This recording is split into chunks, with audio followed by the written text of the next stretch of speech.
Hello, hello, hello, everyone. Welcome. It's another cozy evening here in Germany, which means it's once again time for a little bit of animation. We're going to continue animating with these wonderful Blender Studio rigs. I'm going to play where we are in a second. But first, I also think it would be nice to maybe set some topics for this live stream. So if anyone wants to join in, chatting a little bit about things, I think it would be interesting if we maybe talk a little bit about Halloween movies, because my partner and I, we really enjoy watching Halloweeny movies in fall. It's our favorite time of the year, and we've watched so many Halloween movies in the last couple of weeks. So yeah, maybe we can talk a little bit about what your favorite movies are, what recommendations you have for good or maybe also crappy B movies that are worth watching to get in the Halloween spirit while we're animating. So yeah, and as always, if you have any questions about animation and creativity and working as an animator in general, we can always talk about that as well.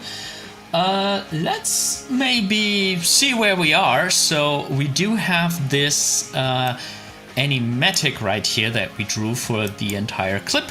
So I guess we can just watch this to get back into the headspace and see what our plan was. Oh, isn't there a little bit of malice in that voice? And there never is. There really never is. So what is that I'm hearing, if not malice? It's simply being absolutely correct. Do you think? Yes, I think that what you're hearing is just a person who knows beyond all doubt that they are right. Oh, yeah, I still very much love this voice clip. It's from an improv show called Very Important People. You can find it on Dropout on YouTube. Dropout is a very awesome streaming service with lots of improv comedy made from a lot of the same people that made College Humor. Really, really nice. Hi, Yashvi. Ooh, there we're getting right into the Halloween topic. I like that. Any Halloween movie recommendations? So, yeah, if we stay in animation, one of my favorite animation movies for Halloween is Paranorman. I really love this. Like, really awesome Leica stop motion style animation, as always, as you're used from Leica. And then I really like their take on some very classic like bullying and, you know, who's the outsider in a group kind of topic, but I feel like in a very fresh way that on the one hand feels a little bit 90s, on the other hand there's a little bit of a fresh take on that. And ooh, that finale scene is so awesome. So yeah, Paranorman, very fun stop-motion zombie movie, kid-friendly, not like too gory or anything like that.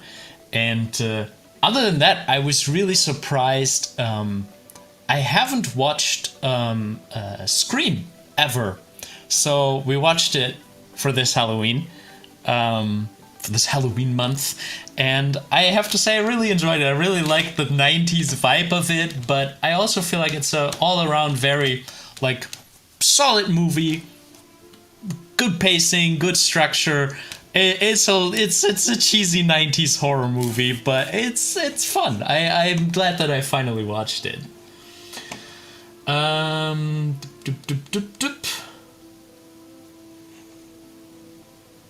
Shades of Biology says, please upload complete beginner to advanced 2D animation tutorial, OpenToonz.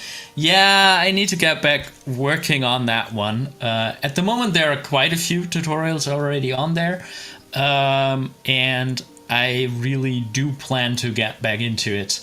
But those tutorials take so much time to make. In the meantime, I'll probably also do an OpenToonz project or a Clip Studio Paint project at some point in the stream. So eventually I hope that I have more software covered and how to do certain things step by step. So, but yeah, unfortunately at the moment, the way that the OpenToonz tutorials are is unfortunately how they are. I do want to get another beginner's tutorial in though for the latest version of OpenToonz. Kind of want to update the tutorial that we have. But yeah, I can understand there are more topics to be talked about. Eagerly waiting for complete. Yeah, I know. It's definitely always on my to-do list, but you know, unfortunately other things sneak up there too. And I really have to get back into 3D animation now. So for now, it's on stream. It's a 3D project, but I'm sure we're gonna dive back more into OpenToonz shortly. We can also watch what we have in 3D so far. We're in the middle of blocking. So let's see what we have there. By the way, if anyone else has any Halloween movie recommendations, I would love to hear your gems. I also heard that there are a lot of good anime Halloween movies or horror movies. I have to admit I'm not really that into anime horror yet. Like I just never was exposed to it. I don't know what's good. So I certainly want to dive more into that too this wonderful fall. Oh yeah, Coco counts too. Yeah, it's a Day of the Dead kind of Halloween thing as well. Yeah, Coco is really nice. Really like it. I love the animation on the skeletons. Definitely a really good tip. Oh, isn't there a little bit of malice in that voice? And there never is. There really never is. So what is that I'm hearing, if not malice? It's simply being... Yeah, that's as far as we got. So we need to get back into there. I do have to say I'm really content with the poses that we found so far. Oh, isn't there a little bit of malice in that voice? And there never is. There really never is. So what is that I'm hearing, if not malice? It's simply being... Yeah. So I didn't animate or anything off stream. The only thing was I complained last time about that Lunte doesn't have a finger controller, and look here how cool this is. We can move his fingers, and this is thanks to a clueless game artist who was so kind to add this to me. He was one of my mentoring students, and he's so interested in everything Blender and really does deep dives into every topic. So he could help me out with this rig question and actually like put it together in just a couple of minutes. And yeah, thank you so very much for that, Clueless Game Artist. I didn't expect it to go that quickly, but I'm really glad to have this now. Yeah, this will enable us to do some more cool gestures, especially if you look at what's planned next as a pose for Lunte. It's... Oh, isn't there a little bit of malice in that voice? And there never is. There really never is. So what is that I'm hearing, if not malice? It's simply... For this, it's simply being absolutely correct. We need him to do this little triangle shape thing with his fingers. And yeah, thanks to Clueless Game Artist, we can do that. I was a little bit surprised that this character couldn't do that, because I think, you know, making a fist still reads very well, still makes a lot of sense. So, I don't know, the rigs are kind of a little bit older at this point, but maybe Blender Studio still wants to add this, or maybe we could contribute these controllers. Yeah, overall, it was really nice to chat with somebody who knows what they're talking about rigs and stuff. And I really have to learn more. I really do. Okay, so let's do this pose. And I do think this is a moment where he's already a little bit more composed. Like, first he was like really chill and relaxed, and now he feels a little bit confronted. So I do want to give him a little bit more of a stable seating position. So if we can, we would probably, I think it would probably be good to place him a little further back. So like this, to like really sit stable in the chair, but also sit more upright. I think that would be really good for him. A little bit of a tilt back, I think, is needed. No, it's not that needed for his rig, I guess. For the other character, it's a little bit different. Like, the pants are kind of weird if you get the character to sit too straight. But that's fine. I think this is what we will need here. So let's get him curved back. Maybe we should also look at what the next poses are. Being... Oh, okay, so we need an even more straight-ish pose to have a little bit of contrast. So let's sit him upright, but not too upright yet. So maybe we find a good compromise by...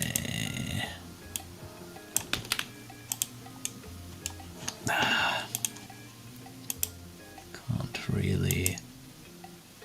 Oh, this one's fine. This one. This is the one.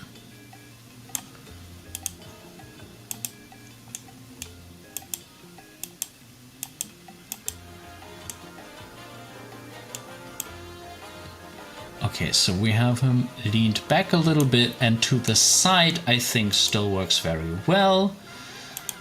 But now we have him look that way.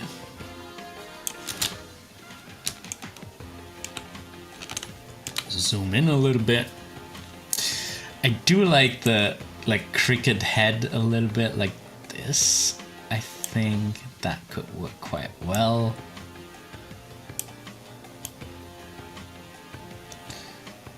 And really bring in some of the hair. I like that he kind of gets like a staring a little bit away, like in a visionary way. I think that really fits his character.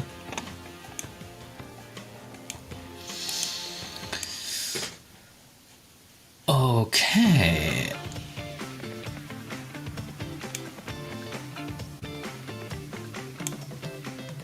Oh, are we even on the right frame? We're not on the right frame, but no problem. We're just gonna copy this. Just gonna copy this and undo everything we made so far. I really have to get back into the habits again. Okay, so we can refer to the animatic here, which we should have done before we started anything.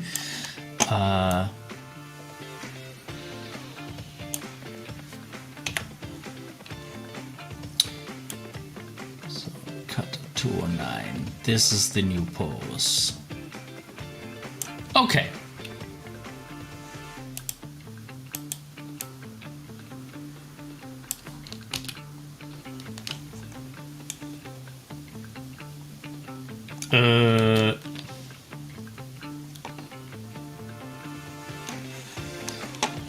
Ooh, that's also a good one. Spirited Away just gets more magical every time I watch it. Really nice. And it does have a spooky feeling too, right? It has the witch, it has a curse. Oh yeah, that's a really good one. And the little charcoal ball guys. That is so cute. Oh, and the person who is working the furnace is such great imagery and such... I always like the air, the vibe of a Miyazaki movie. It's so fantastical, so magical. That's a really, really good one.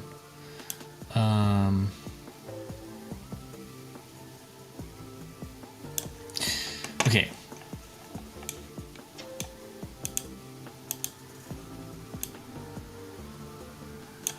You know what? We're gonna do this real quick here. It's not like we did too much. We only got like 3 controllers or something like that.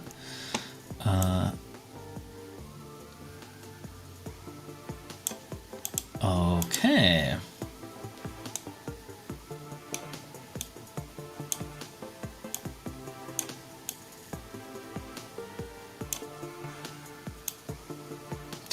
And I really do like that we have the camera, that we're animating so much to camera that really will help us to find the perfect poses. I was really missing a fixed camera when I was doing a lot for games.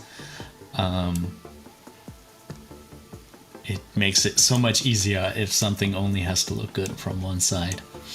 Okay, so we also need to switch from IK to FK, and if I remember correctly, there are all the controls in CloudRig.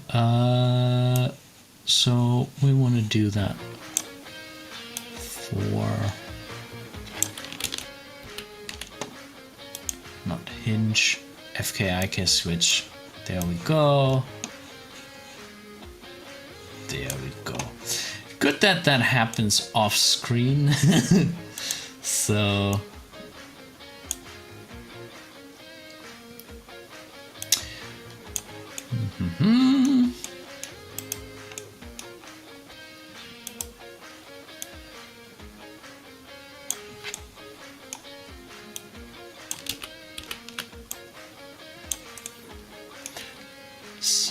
yeah, we're saving some animation work here by not doing this on screen.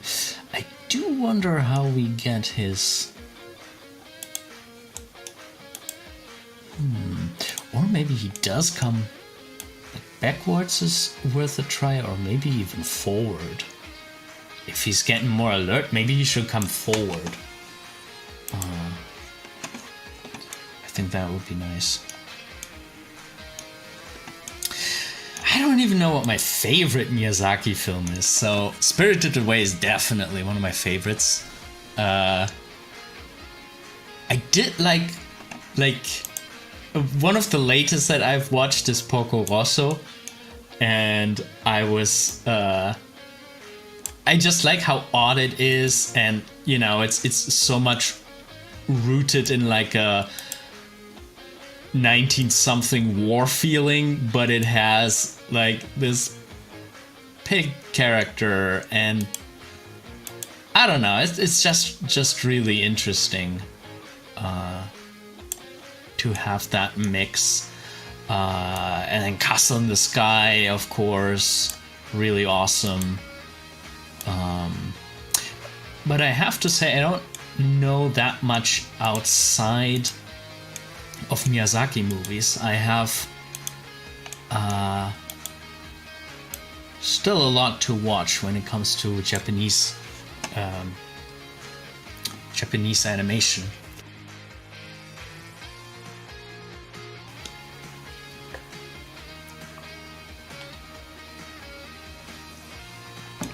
I watched Your Name a couple months ago. That was really nice. That had also a very nice mystery.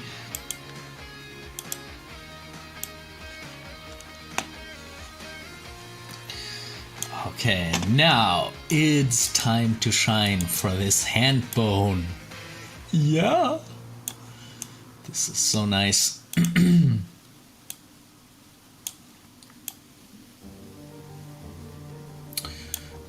So good that we have this possibility here. I wonder how good this pose will work. Because it has a very static 2D-ish quality the way that I drew it. But I'm not sure we're gonna get that same, like, you know, in 3D we actually have that big head in the way of this pose.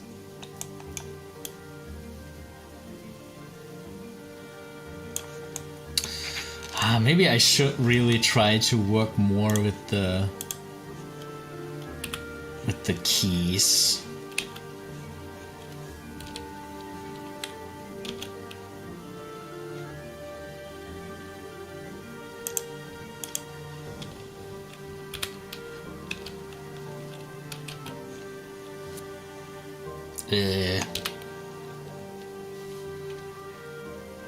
I do like what this arm is going. Like, this looks like we planned in the animatic.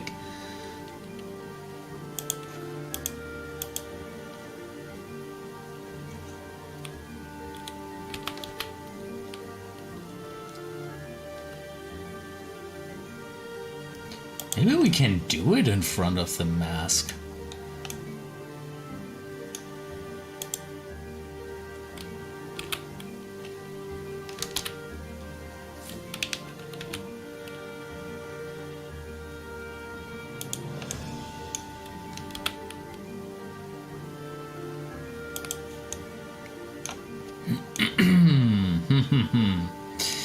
Yeah, it doesn't help. One of the arms has to reach over, I think.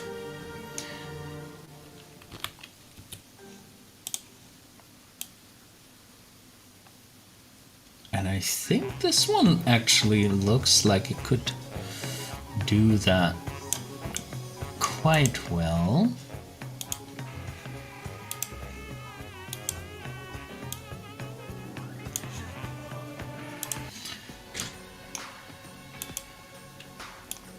So what we still have on the list for this Halloween is we will watch Rocky Horror Picture Show. So we have like something crazy and classic to watch.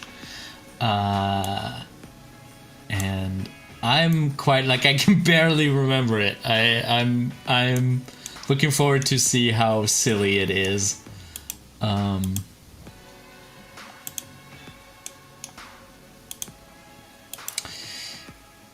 And animation-wise, Coraline, that would also still be very good to watch.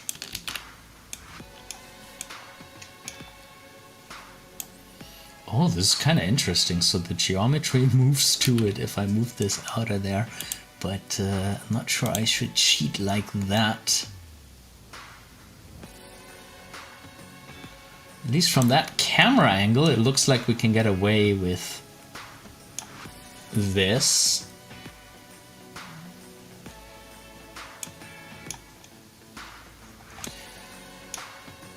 Now they almost connect.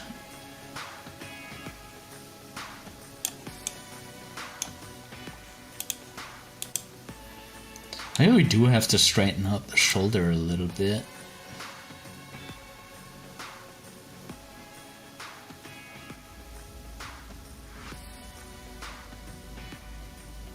I think the lean should probably be relatively straight and then come from down here.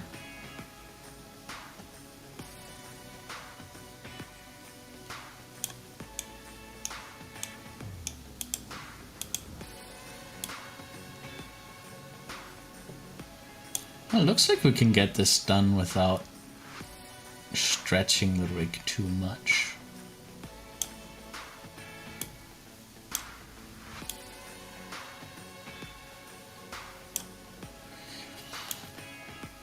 Okay, so this is like very clear against the silhouette here. I do like that. So if we can make that connect, and okay, so we do have to stretch it, I guess, to make it connect. But I think it really can work. So for the second time, I think we're gonna do. Oh, this is just scaling everything. Oh, can we can probably just drag out the hand.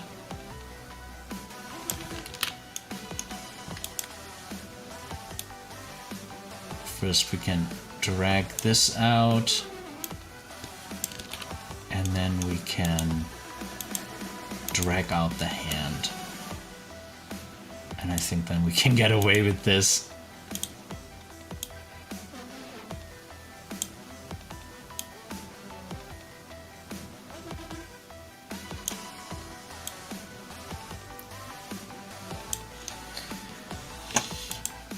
Yashvi asks, since when have you been in this animation field?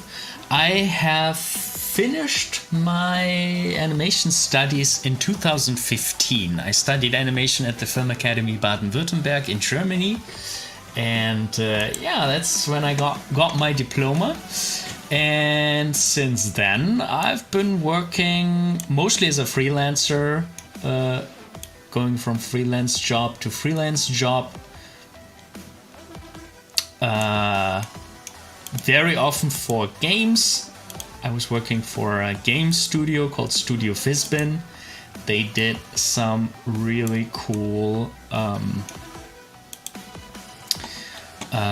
point-and-click adventure, The Inner World. If you like point-and-click adventures, you should definitely check it out.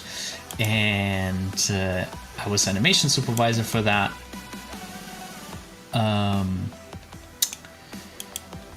Yeah, so quite some time now.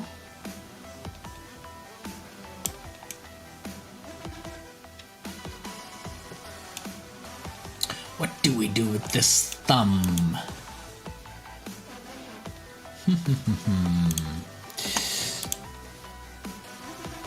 Let's maybe reset it a bit. Or do we point it up here? A little bit out of the way.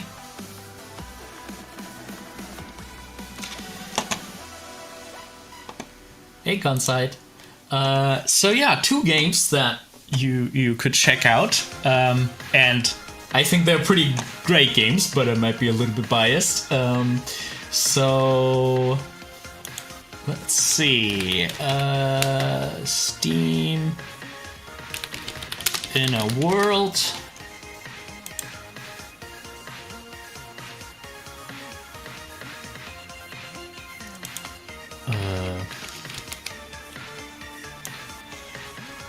So, this is The Inner World. This is a point-and-click adventure game. If you like point-and-click adventures... recent reviews mixed. How did that happen? Gotta check that out. But yeah, usually it's a very nice game.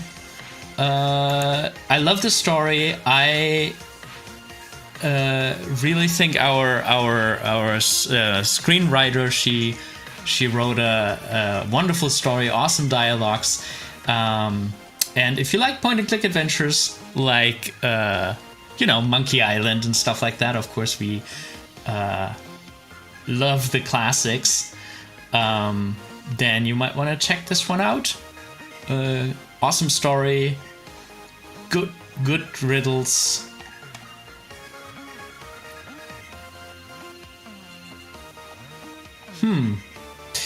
Yeah. And then A Minute of Violence is also from Studio Fisbin. Minute of Violence. Minute of Violence.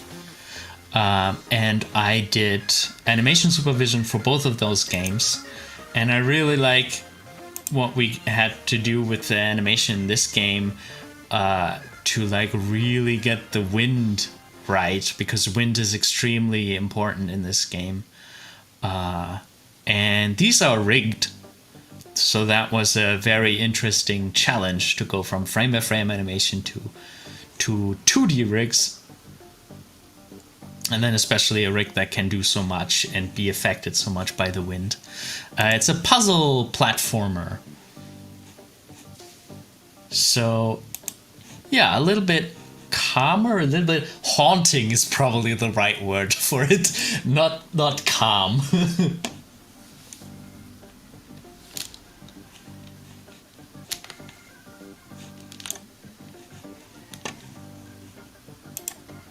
All right. Oh, Consite is a fan of hand-drawn point and clicks. Yeah.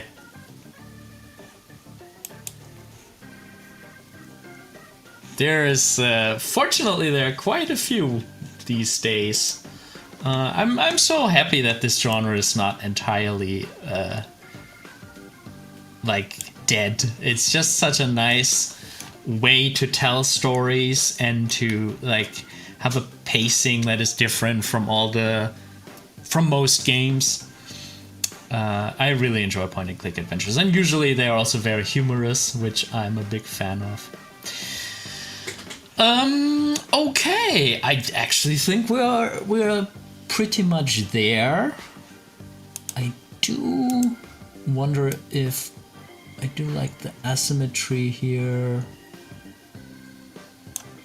I think this is probably enough like that.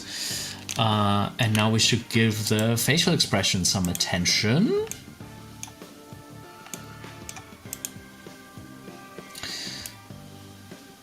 Personally, I still very much prefer 2D animation because it's just so spontaneous. Like, think about how long we have worked on placing the hands right now. It's just always like click and push and click and push and tweak something there and tilt it a little bit more. I mean, it's also cool. Like, everything has its pro and cons.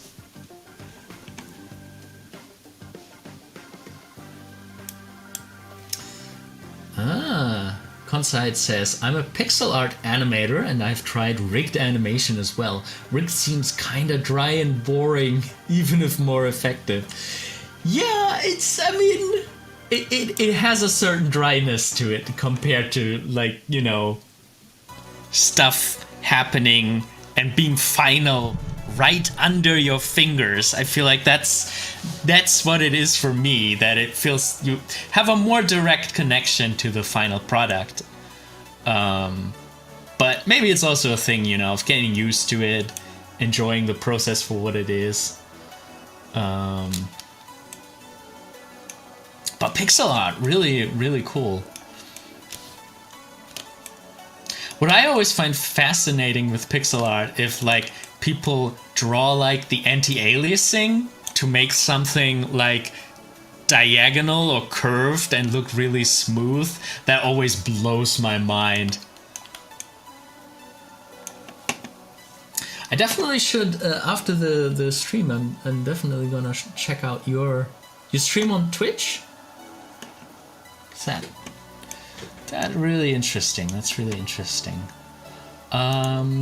Okay, so you know what? Let's just reset the mouth again and start over here.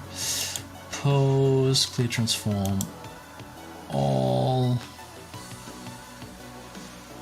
I didn't mean to get rid of that. So let's try this again.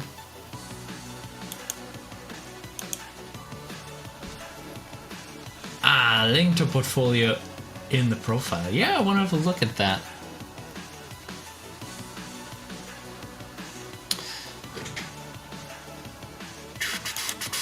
So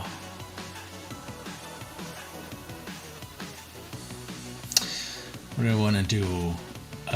Clear transform all. I did that. Okay, now I deselected it. Clear transform all. There we go. Okay, so.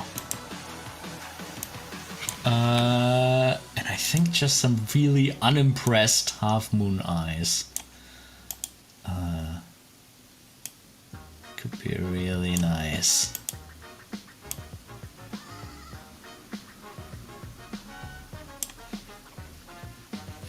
I still wonder if I should make those angles sharper. I mean, I do kind of like where we're going with this.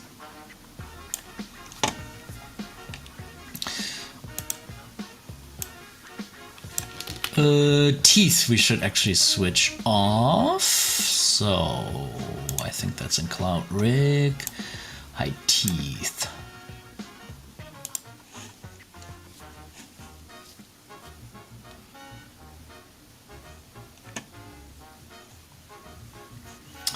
Consite says, don't usually do a lot of anti-aliasing in their pixel art. I prefer to apply detail. Yeah, okay.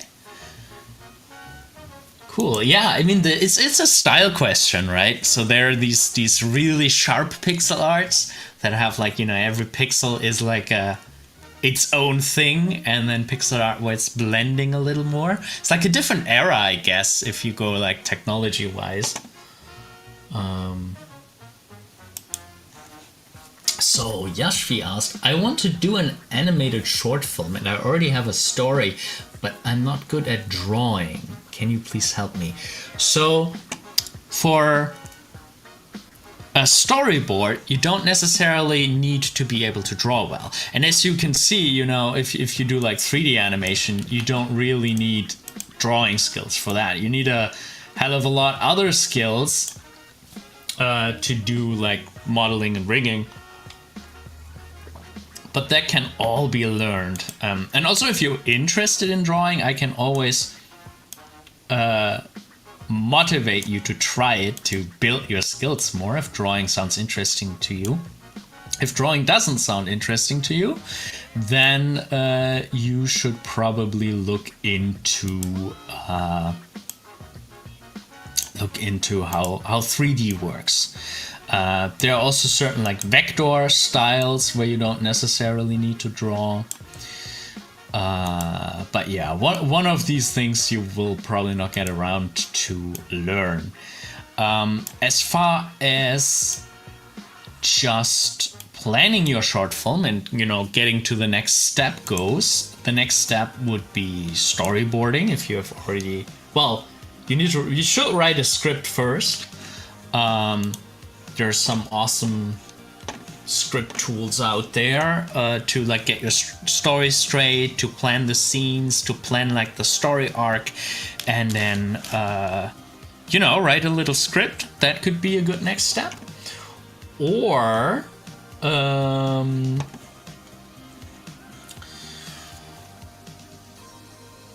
go directly into storyboarding. And as far as storyboarding goes, there is a tool that I always like to recommend. It's from Wonder Unit. It's called Storyboarder. Maybe we can have a quick look into it. And it's quite a nice... Oh, let's switch off the tiling. It's quite a nice storytelling tool in that I really like how they solved not having to think about layers. So I think a very clever idea that they had is that the tools work on different layers. So if you draw something with the pencil in Wonder Unit Storyboarder, it's below whatever you draw, I think, with the marker. Like the marker is always on top. Even if I switch back to the pencil, you can see that I'm drawing in behind it. So it's doing layers depending on what drawing tool you have selected. And I think that's really clever. But the tool, the reason why I recommend this to people who cannot draw that well is the shot generator. So if you create a new shot, you can go into this little 3D generator. Oh, where did it go? I'll Alt T. And here you can bring in characters and objects to work as a stand-in for whatever you're doing.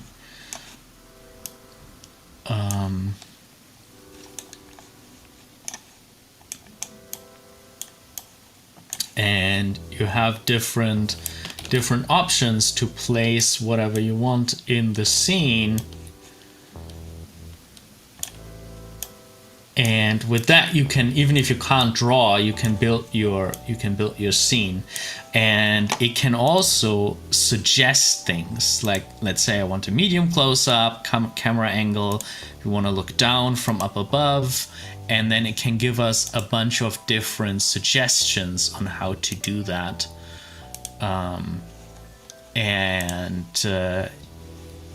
Yeah, and then you can tweak it from there until it is how you want it to be. And when you're happy with it, you can export it to the scene.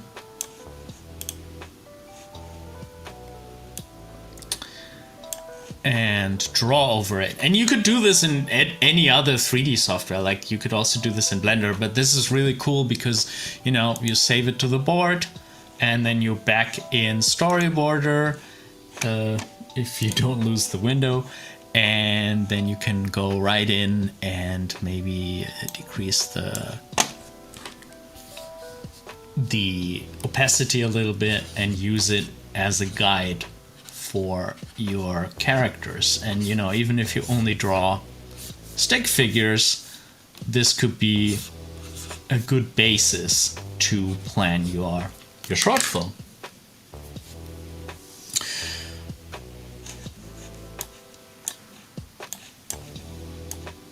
So yeah, that's Wonder Unit Storyboarder. That might be a good new step if you're working on your own short film. And then just write a solid story and see where you can take it from there. Really nice. Good luck with it. It's exciting. Barry says, draw the box many times. Yeah, if you want to learn how to draw, drawing perspective, drawing boxes, you're not going to get around it.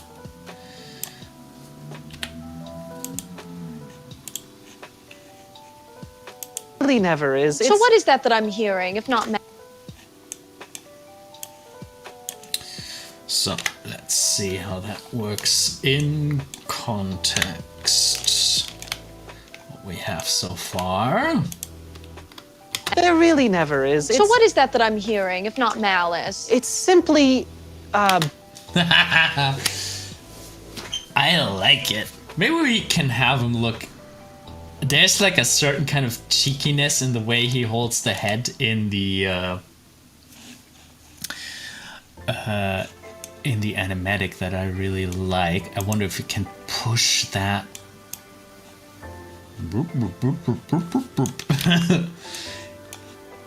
It's like this overly self-confident, not really caring that much. So maybe he just has to look up more?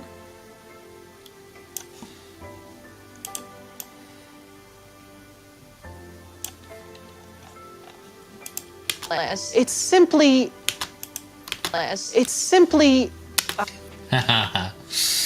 Okay. Do we want to do more with his legs? I think I really like the legs more together. I'm not sure if we have to do it as strongly as here, but did we still have IK? We should still have inverse kinematics on. Okay, FK switch.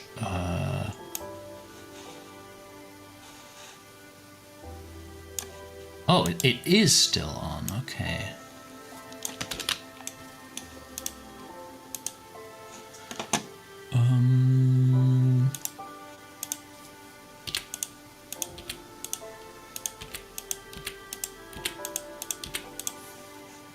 Okay. Then let's place this again.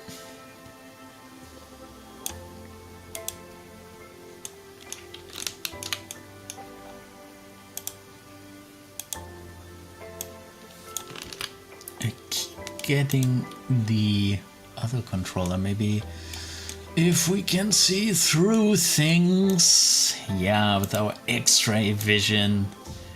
There it is.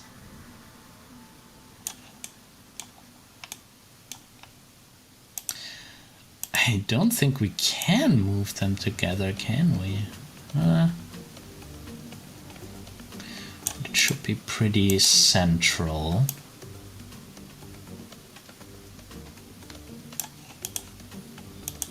Yeah, I mean, why not?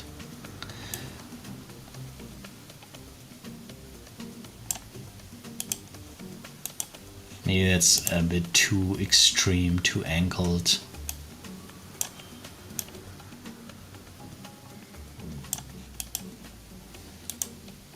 Destabilizing it by pointing the foot a little bit inward, maybe? Yeah, I think this gives a nice gap, and then this kind of fills the gap. The hands kind of fill the gap. I think that works. Works well.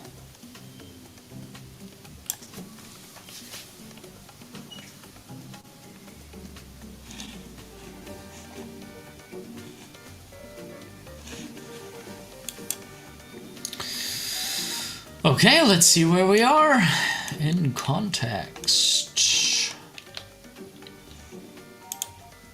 Oh, isn't there a little bit of malice in that voice? And there never is. There really never is. So what is that I'm hearing, if not malice? It's simply, oh, isn't there a little bit of malice in that voice? And there never is. There really never is. So what is that I'm hearing, if not malice? It's simply being being... Okay, for being this propping up pose. I'm really excited for this one. This is really nice. It's like a little schoolboy being like, I'm absolutely correct. Misguided schoolboy.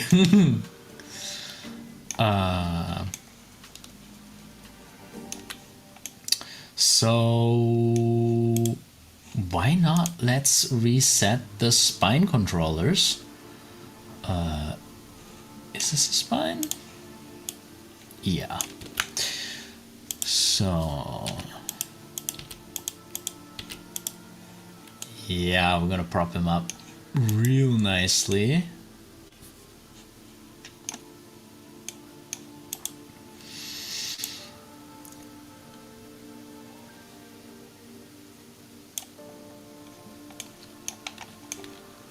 Yeah.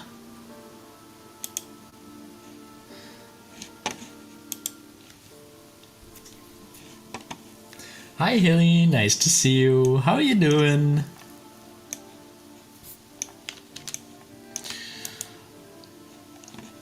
Yeah, this head is so big.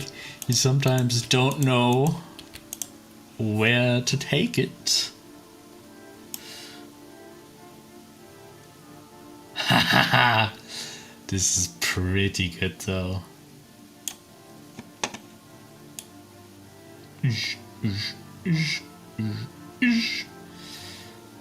So nice. Is this even right? 244? No, we need to put it on 243 uneven numbers. We want to be all tidy here. It's simply being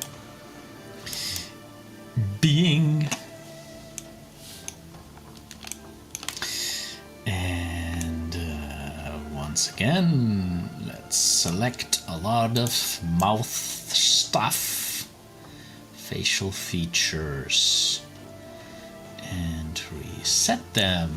Pose, clear transform, all. Oh boy. Why is the head that far? Oh, it's because we also have to reset the shoulder, I guess. We do so much with the shoulder. Oh boy. We kinda destroyed the rig. Ha.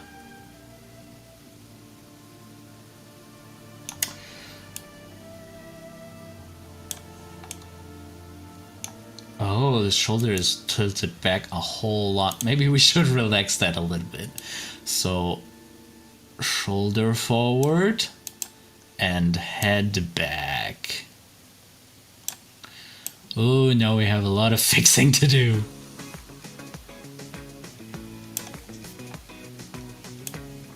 Ah!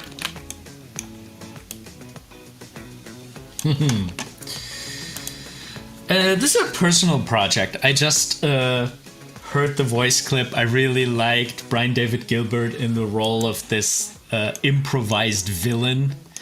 And yeah, simply wanted to animate it. And then I saw these Blender rig characters. And I thought they would fit quite nicely. So that's how this project came to be.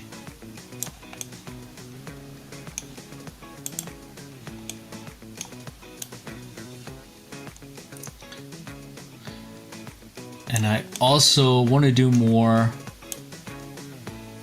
try different software, try different animation styles, different techniques, and I haven't done 3D in quite a while, so that's how I ended up in Blender for this one.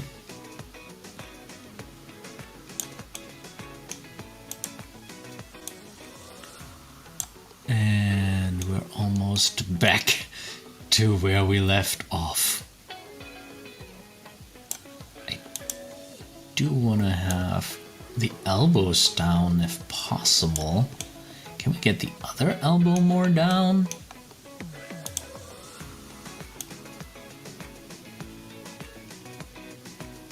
Probably not without breaking things a little bit more. But that's fine. Nobody's gonna know. Nobody's gonna know, except for you guys. And you don't tell anyone.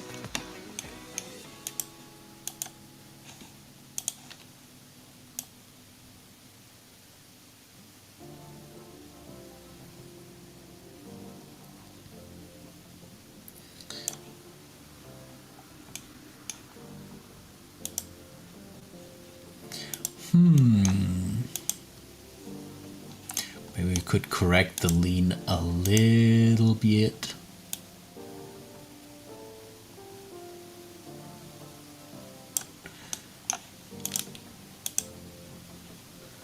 And we're getting closer. Every little tweak is getting us closer. We did have such a nice shape earlier, though.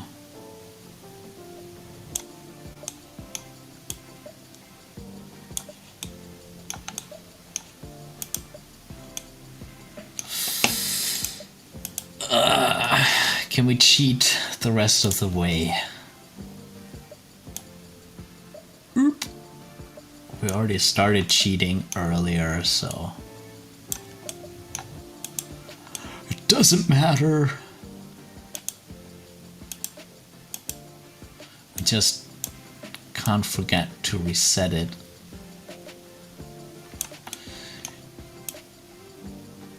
Because what I'm doing here is quite last resort. But I can't help it if the character has that short arms, those short arms. Okay.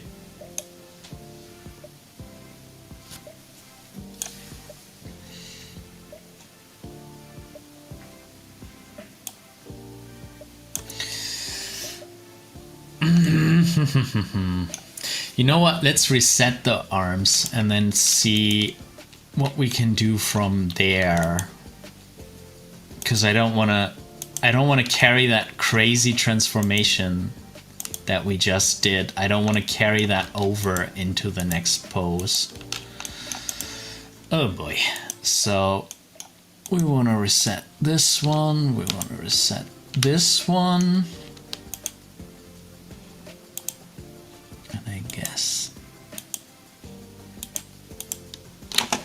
Let's start with those.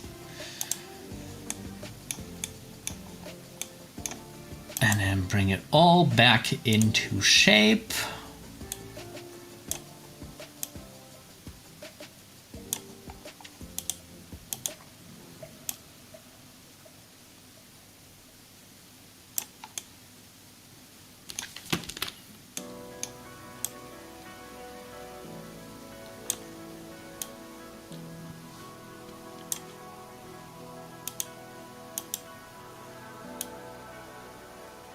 Yeah. And now we can just make the fist with the normal proportions of the arm. And we don't carry that further into other parts of the animation. Why is this connecting now? Why did the arm, how did the arm get longer? I don't understand. Oh well. So we're gonna take back this and this and this. Pose, clear transform, all being really tidy.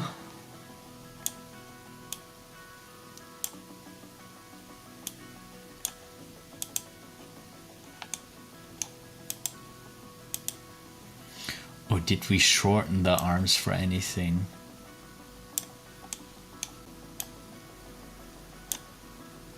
Ah, no, the arm is shorter in total.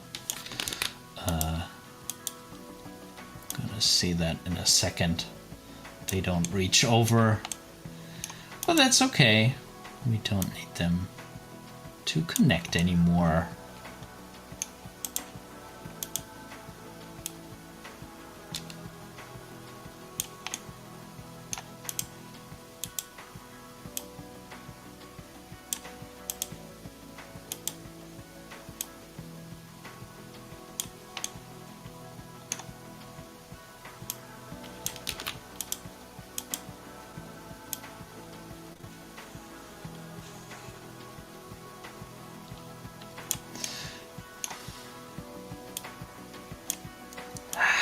And every time I think it looks right in the camera, there's still some stuff that we might want to correct.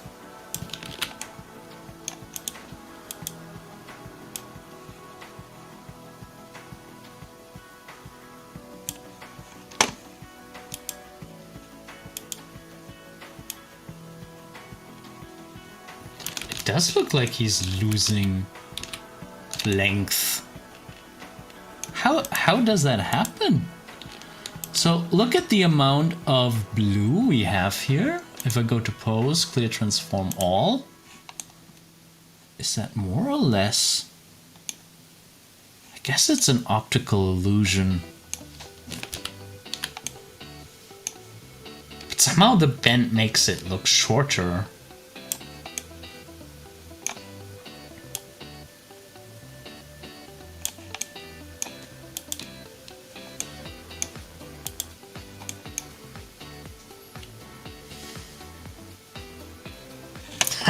Oh, Mindbenders rigs. They're so crazy. No, I have very little experience with like super crazy rigs.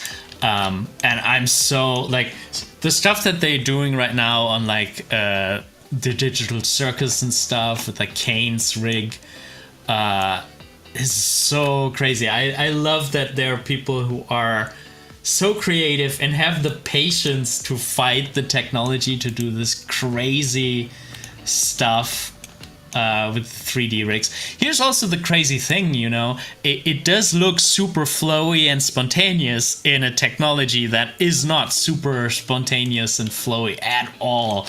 It's such a great thing when people manage to make that work.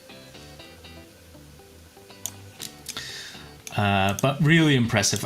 That's one of the reasons why I want to learn 3D rigging, because I feel like then I would have a lot more freedom, you know, if I can break the rig and then put in my own controls the way how I want to have them, because that's how I'm used to it from 2D rigs. From 2D rigs, if you need something just for a shot, you just put it into the rig, you know. And in 3D, there's a lot more stiff and standardized, and you know, you can't just put in your own your own tweaks to the rig. Except for now, those are there are these wonderful series coming out like Digital Circus, which obviously do this stuff. You know, if the animators need something, they can just put it in, break the rig, do whatever makes it work. So I think that's really exciting to have rigs like that.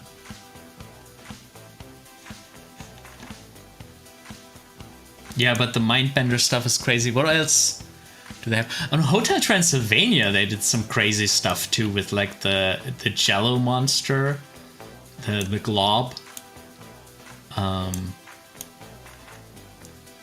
There's some crazy animation there.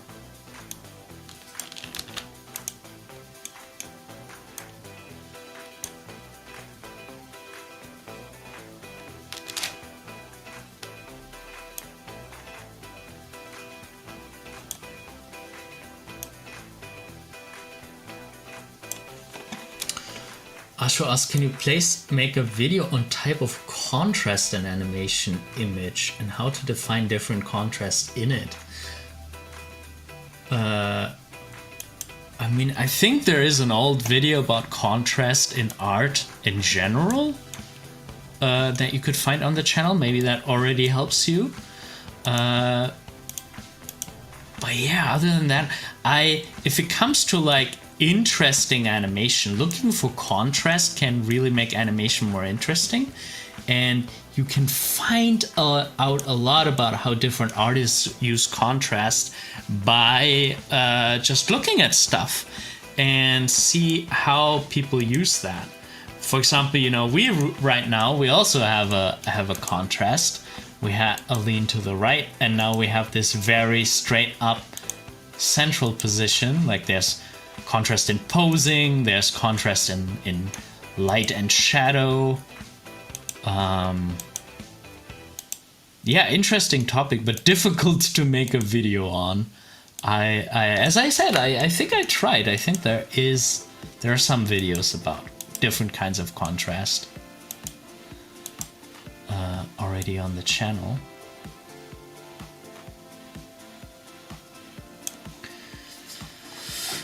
We didn't quite work on the same frame. Or do you have a specific question, like what kind of contrast you're interested in? Or what gives you trouble?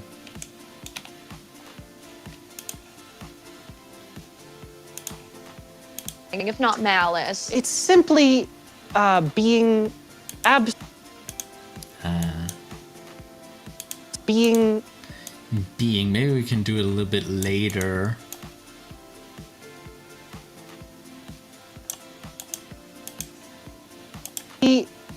being.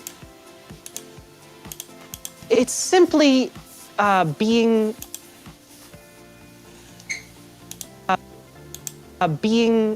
absolutely correct.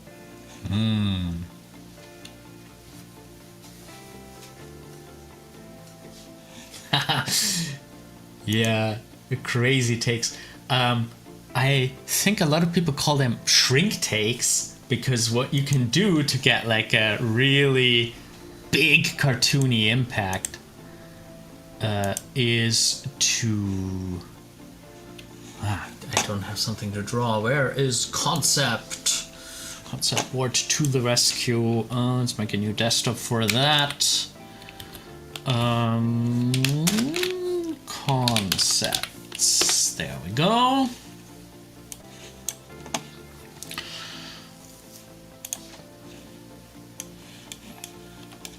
So, I mean, basically, I look for contrast in every pose. Like, if we have a character, like, saying something, making a point here.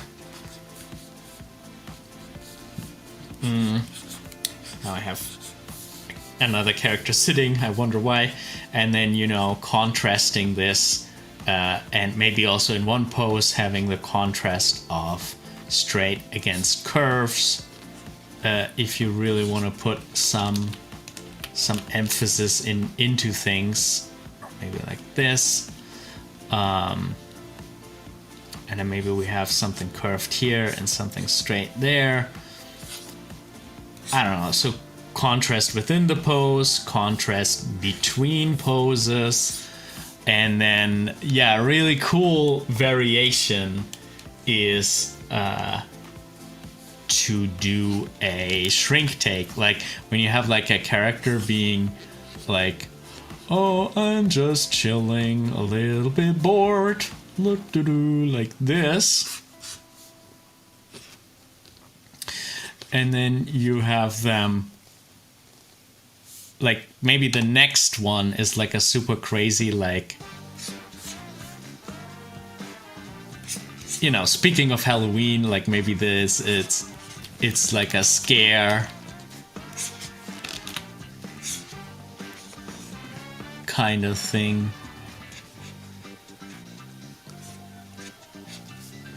And they're like, oh my god, ah! Like, you know, this kind of thing. What you can do before you go from here to there is to have them go smaller and maybe bend into the opposite direction. Like you have a small version of them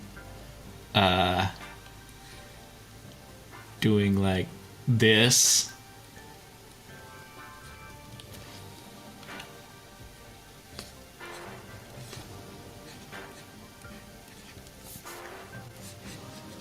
And you go from like this small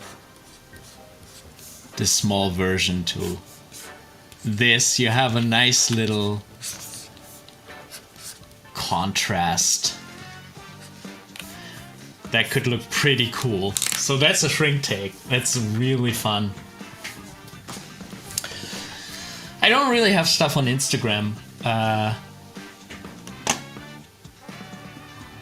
Yeah, Animator Island has an Instagram account, and then mine is at 30mater, but at the moment I don't really have anything on there. Yeah, more OpenToonz videos. I'll try. I'll keep it in mind. It's on my list, but yeah, time is always an issue. Not malice. It's simply being absolutely correct. Yeah, before we dive into that next segment, just let me say that we do have a Patreon where you can support us on patreon.com/animatorisland. If you like these live streams, if you like the tutorials that I'm doing, this is a wonderful way to support me and allow me to have more time for awesome things on this channel. And then we have a special tier, the group mentoring tier. If you join in the group mentoring tier, you are invited to a group call with me every single month, to which you can bring whatever you're currently working on. It could be a character design, a story idea, an animation, just the idea for an animation, and we can talk about it. I can give you input, I can draw over your work, help you to refine it, help you to make it better, and to sharpen your skills in general. So if that sounds interesting to you, you might want to check out the group mentoring on animatorisland.com/group mentoring. It helps out this channel a lot, and you can learn a ton, not only from me, but also from the other wonderful students that we have that all have very, very cool, unique interests. And, you know, sometimes collaborations happens, like Clueless Game Artist, who was so kind to help me with the rig that we're currently animating. Yeah, so that's an option if you are interested in that. Now, I need a quick break before we continue. I'm gonna be back in a couple minutes. Won't take long. Gonna get fresh water, stretch out a little bit, and see you in a couple minutes.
And we are back. Let's see what was going on in the chat.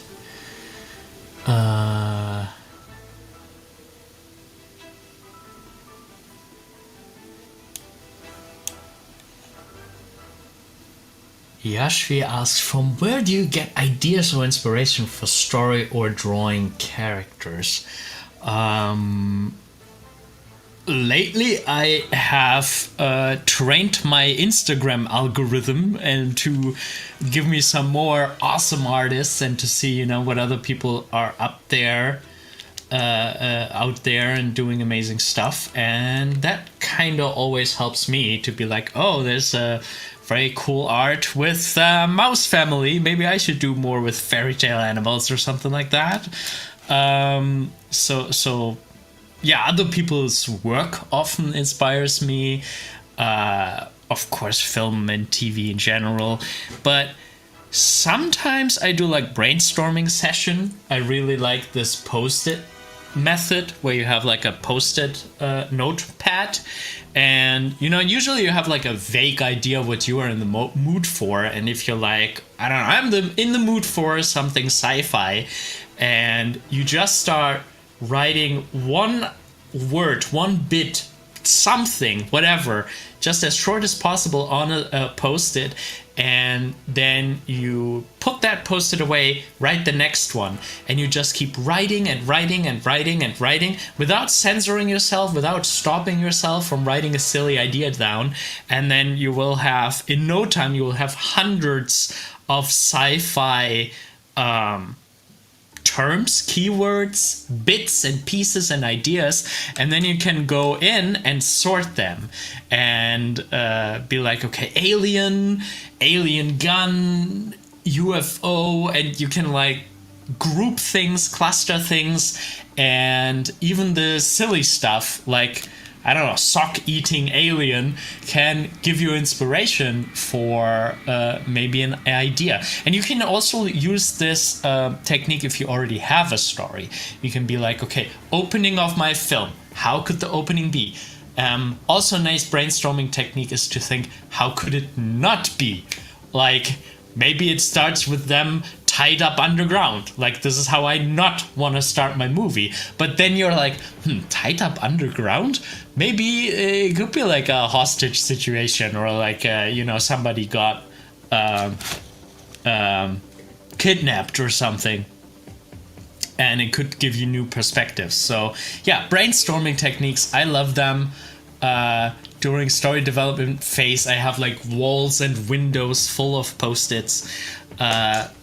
Really like that to flesh out ideas. And then you can always look for inspiration, you know, then when you're like, okay, I want to have friendly aliens, and then you can look up, okay, how do friendly aliens usually look? How do other artists and films portray them? And then go back into the reference research. Ashu is still talking about the contrast. For example, suppose we have a picture of any animation movie, take some screenshot from it by seeing that pictures, how we define the shape, contrast, value, color, and form. Well, for value, I would recommend you to switch the screenshot to black and white, and then you can clearly see the brightest and the darkest spots. And for shapes, you know, just look for them, just add them. Like, if you think about what we did right here, maybe I can bring up something to draw on screen.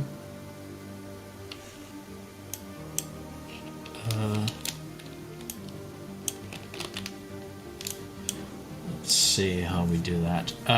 So, you know, shapes is as simple as it sounds, you know, to find shapes like that and see how they might contrast with other shapes, you know. Maybe we have relatively straight lines. Those contrast with the soft lines of the eyes and the mask. We do have sort of straight and diagonal shape. We have a negative spacing here. And, you know, just look for things that catch your eye, that seem interesting. And when you animate, you're basically doing shape analysis in reverse. So if we take this pose, for example, what was I thinking when I was creating this pose? Well, I wanted to have a really like sunken in, almost bored interview partner, but at the same time I still wanted there to be some kind of stability. So we have some shapes that are very similar, and you know, we have connecting points here, here, here, and here. So it's stable and sunken in at the same time. And we also have this line that comes in from just the way how the character is built. And yeah, I don't know, just look for things that stick out for you and to you, and think about why they... Oh, you don't see anything. That's embarrassing. Why didn't no one say something? So, you know, basically, look for the line of action.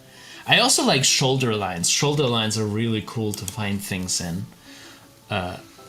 Like, you know, and if you look in contrast from one shoulder line to the next, maybe you can see something here. Here you can see that a couple poses further, we do have a contrast, you know, we do have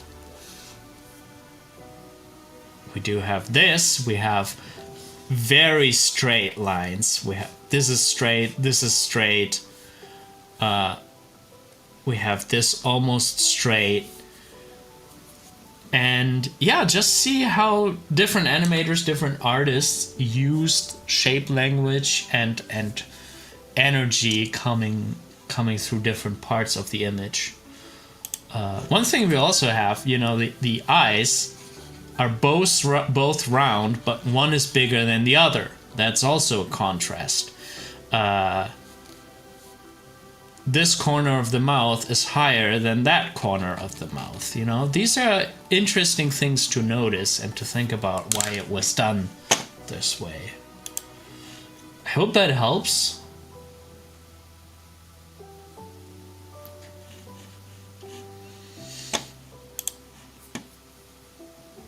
JP asks, would you be willing to animate a scene in an independent film for a decent price? Yeah, always. I'm always open for commission work. And, you know, especially if it's paid, I can usually make it work in my schedule. Yeah, and even if it's not paid, sometimes it's just cool to chat about different projects and stuff. And sometimes if I like a project a lot, I might help out for free. But then, you know, of course, bills and rent always comes up. So, you know, I can't work for free for long because I got bills to pay, unfortunately. But yeah, for paid work, sure. You can feel always free to contact me. I also have a couple people who are doing their short films during my mentoring. And, you know, each month they present their progress. And we can always chat about their wonderful projects. But yeah, always open for collaboration, of course.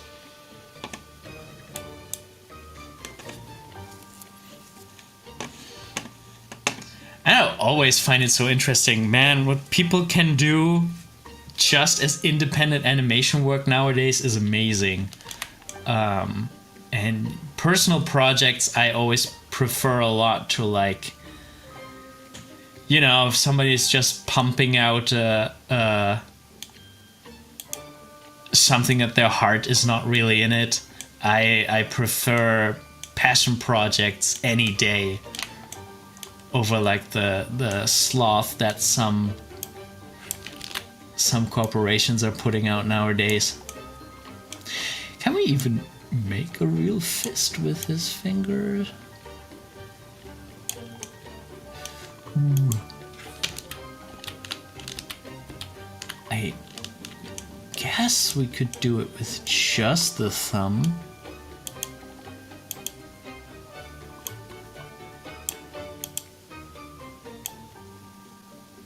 Yeah, I guess this works.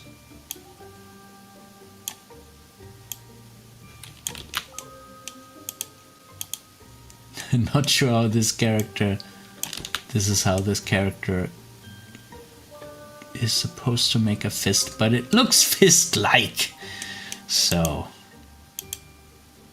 good enough for me.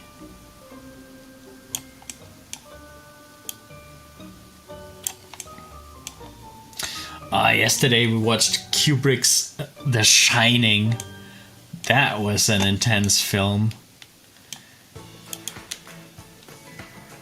And like, I mean, Jack Nicholson was just fun to watch, how he was going in this like full crazy portrayal of like this possessed man, or cursed man, I guess.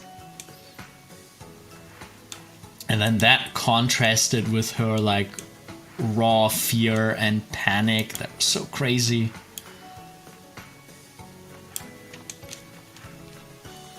So yeah, I'm catching up on the classics now. I got Shining, I got Scream. My email is ferdinand@animatorisland.com, JP. And anyone else who wants to contact me, ferdinand@animatorisland.com. I do sometimes take a long time to reply. I try to always reply eventually. But yeah, I get quite a few messages, unfortunately. I mean, also a little bit fortunately. I like if people reach out to me, but sometimes it gets a little bit overwhelming.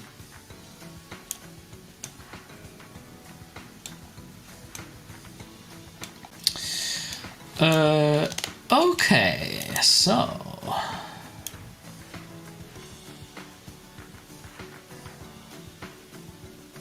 cut into this pose, we go into this one, and then we have a slight, I think the next pose is just not a big contrast, it's just a slight adjustment pose.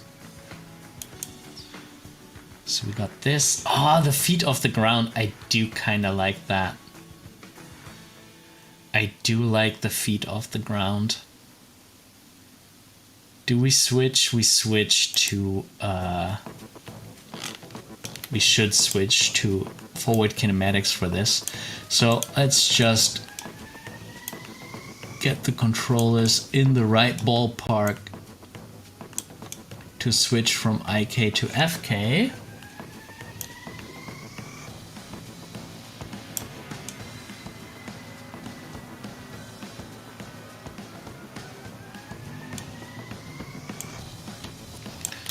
This must be a little bit of a stretch, but I think with this we should be able to switch quite nicely.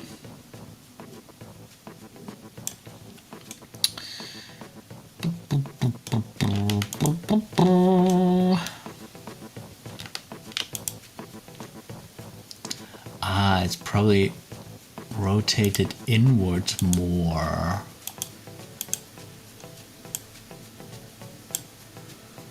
And then the rig itself, like the upper leg, is also turned. Maybe like this. Okay. Let's copy these. Only selected, and copy it over here. So we can already switch. Cloud Rig, FKIK. Tuck, tuck. I feel like we're almost there.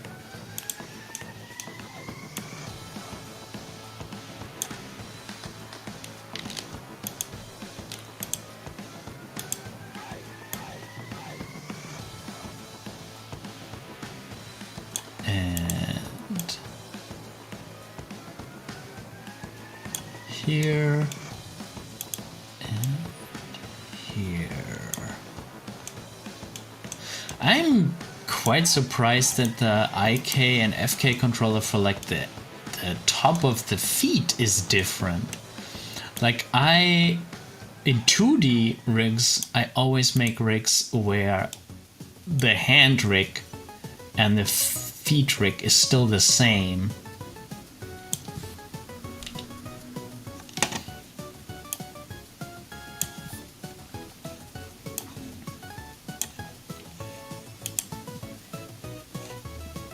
Not malice. It's simply being Yeah. being. I love how Alice. It's simply being. it goes through his whole body. I really like that. What makes a good animator? Good question. And how to become a good animator. I mean, that's like the biggest question of all, right? And in any job, like how do you become good at anything? And personally, I think what really can make the jump from a hobby and from, just exploring animation a little bit is really doing the research, really doing the work. If you animate a character in a certain emotional state, really, like, research I feel like has two sides to it. There is inwards research where you explore the idea, you explore the emotion, and for that you can just go into yourself. How would I act if I feel like this? What are these characters' goals? Like, you can just, by thinking about it more, you can explore this idea, and then at some point go from exploration to definition.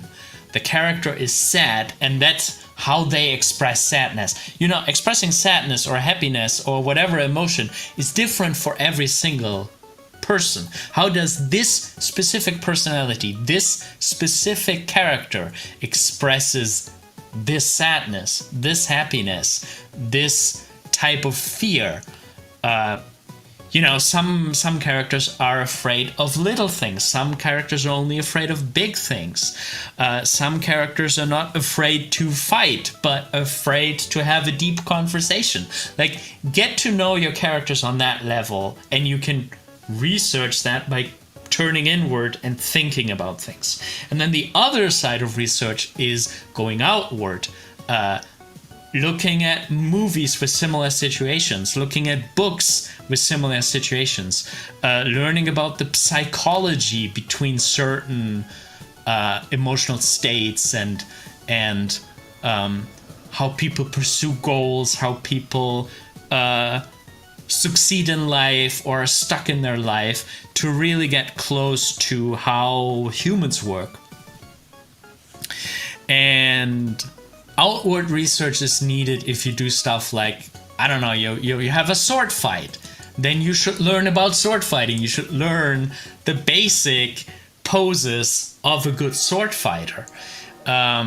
If you're animating, I don't know, a fisherman, somebody going fishing, you should learn about fishing, how fishing works. Like, take research seriously, take your characters seriously, and then a lot of stuff will fall into your hands. And then there's a technical aspect. If you really want to be a professional animator, you need to have a really good workflow, kind of like we're doing right now, to really do a clean blocking process, to make a clean plan like we have here with the animatic. We are getting more and more defined after by adding information step by step by step. You know, we're going from a rough scribble to a pose, but there's not much in terms of timing and little details here yet. Okay, so we should make the variation pose. I think I would really like to do that. So maybe at 269, we go in there.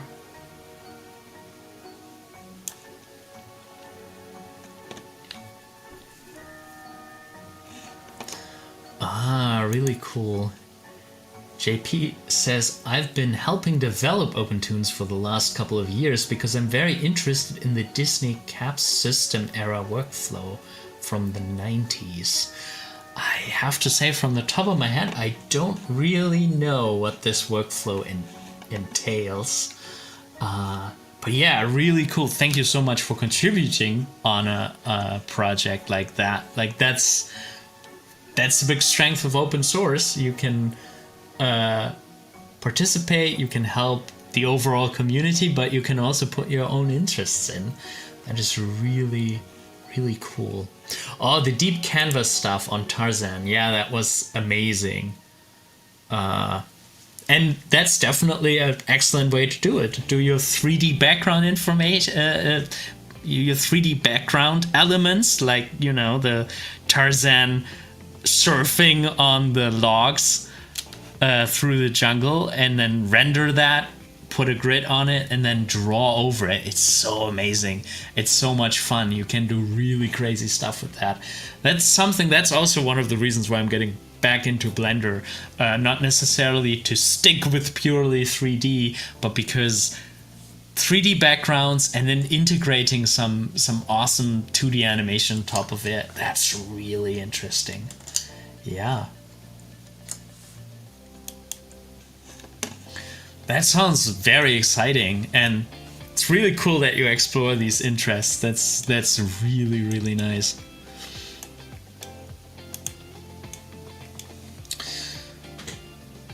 So what do? We're gonna go back to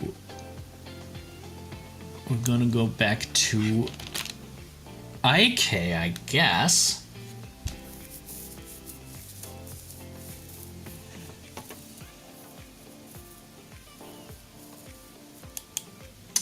OpenToonz and Toon Boom features were based off the 90s Disney Cap system. Features like stereoscopic 3D and digital cell painting. Really cool. I must say, I do like the stereoscopic 3D effect on 2D animation. Just stacking the layers. I feel like, you're not even if you don't necessarily even have to do like a stereoscopic export, but just having the parallax of moving the camera you can do such nice effects with that. Yeah, really cool. Hand painted backgrounds. Yeah, to have like the like multi-plane approach with painted aquarelle looking backgrounds. There's some really, really cool things that you can do with that. And I have become a fan now of, you know, how in all 3D, in all 2D animation, you can see when a thing is supposed to move because it was painted on a cell. I really like when you trick people nowadays by you know, having cell type shading everywhere, but then also the doors move without having cell type shading. You know, maybe you have a 3D door that has an aquarelle door texture on it. I really like if you play with that expectation of like only things in cell shaded can move, but you kind of avert this expectation and put some painted elements in that can move. I always find that very cool.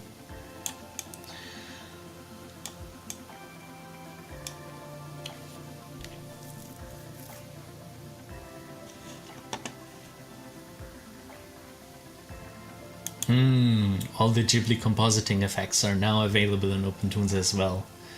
They use 7-layer stack composites.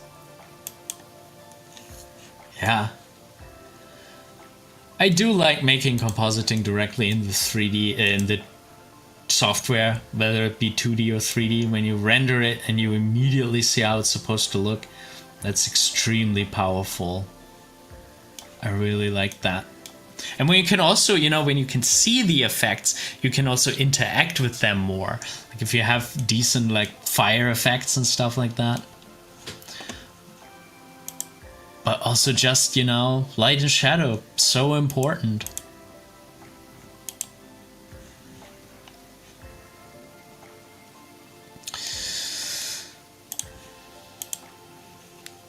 Yeah, I also have to get back into OpenToonz. I think I need to leave Vector behind in OpenToonz.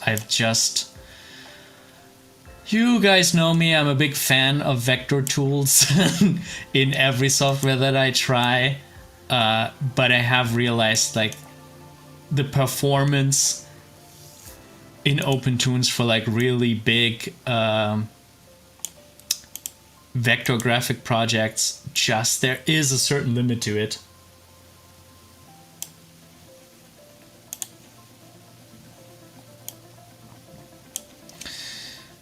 And it seems like at the moment everybody's focusing on bitmap features, which I get.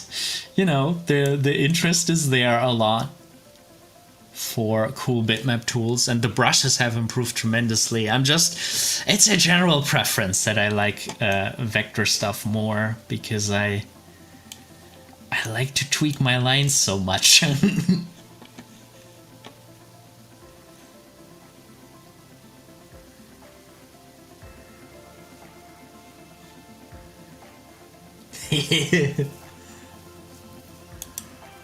Wish I could get you to join the OpenToonz Discord. Oh, you know, just getting me to join is probably not that hard of a step. The harder step is to take me participating in anything these days, because I feel like I already have so much on my plate. I'm so overwhelmed with all this stuff that I could possibly do. But you know what? I can join the Discord. I can, then at least occasionally on my phone I can read what you guys are cooking up there.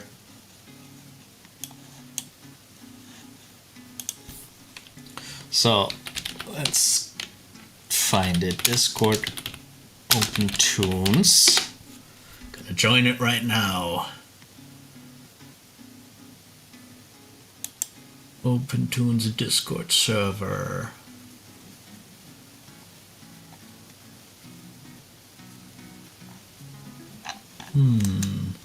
Okay, there are a couple of Rickrolls. Where's the Discord channel?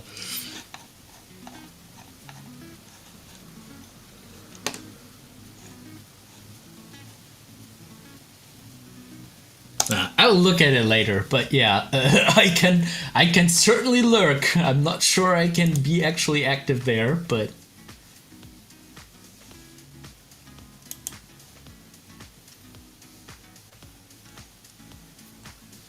oh yeah, Soda Pop. Sure.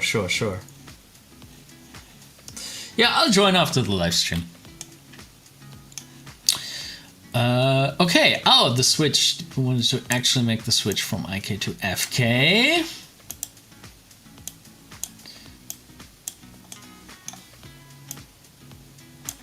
Oh. Okay.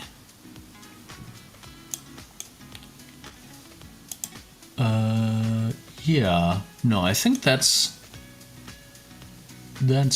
good. Not so sure about the foot here. Why we just go straight.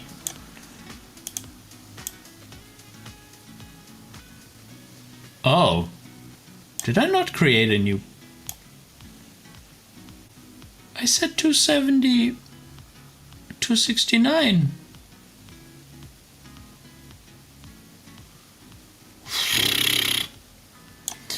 Okay, so we need to rescue this pose over. So 260.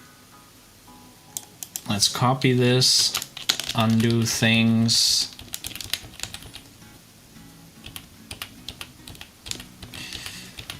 Not sure I've set the undo steps higher for this Blender version. I think I did it in 2.4, but in 2.36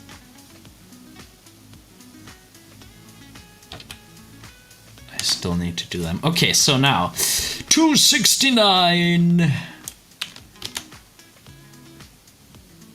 I only copied it for one leg.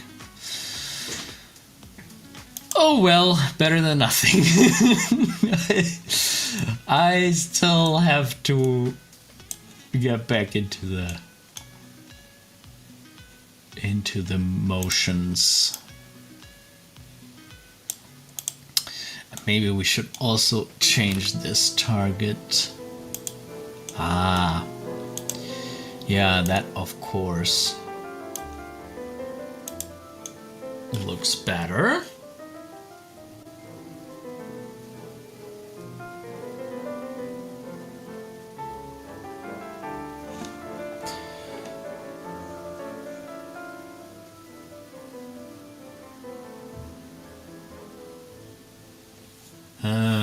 I think the bots are really good at filtering out Discord URLs. I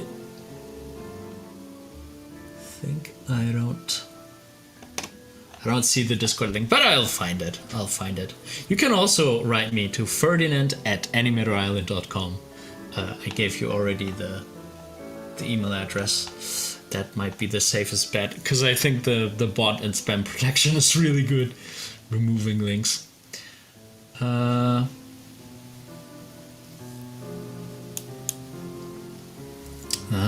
Format called OCA to merge OpenToonz with Blender, Krita animation paper, After Effects, Resolve, and so on. Really cool. I find it so fascinating how, technology and, there are times where it should be the way that you want to do something creatively, and then you find the technology that makes it work.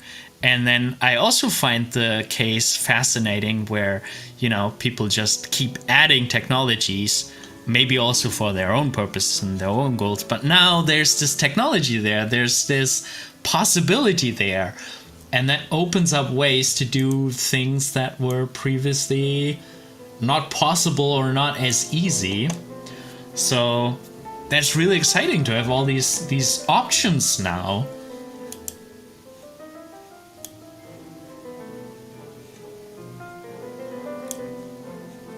Simply being absolutely...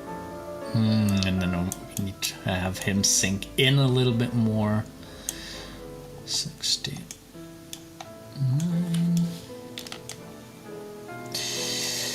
And we're gonna have him rotate in the chest mostly, I think. But also tilt the head a little bit to the left. I think that could be nice. Being absolutely correct. I love it. I like the slight, we had this very straight, very powerful shape, and then we come here and it's kind of like losing a little bit of that tension. I like that. Simply being absolutely correct. Maybe with that we could keep the tilt backwards. I think that's nicer. Simply being absolutely correct.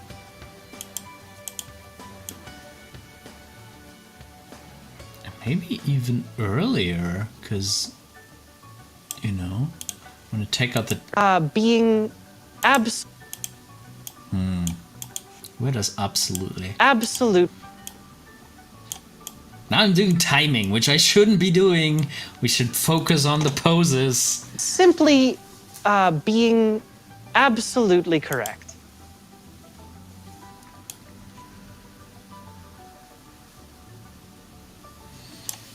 Okay. I think we have another crazy pose in front of us. Correct. So, going by pose-to-pose workflow, we're not going to do these in-between breakdown kind of things. We're going to do the target pose first, which is this one. Oh my lord, we're going to have to break the rig again. This is on 301. Ha! I'm learning! I went to the frame first.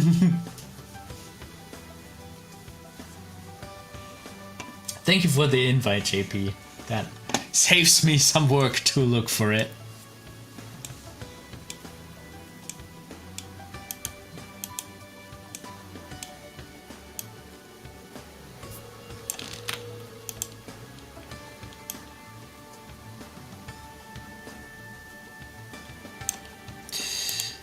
Okay, let's see. Absolutely correct.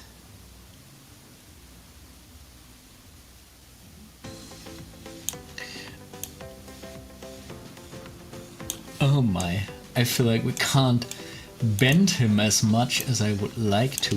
We could also see... Oh. If we actually turn the torso, I think this will get us... Ah, that's a good trick to get the arm more forward. I think we at least need like this. And now, right now, we don't see the connection of the arm, so maybe that's a good thing. We could just clip it through the mask if we have a problem with his huge head.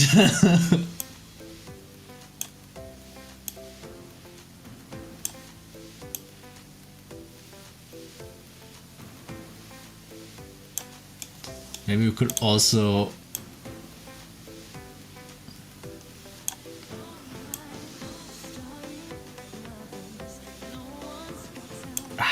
No, that doesn't... That does not work.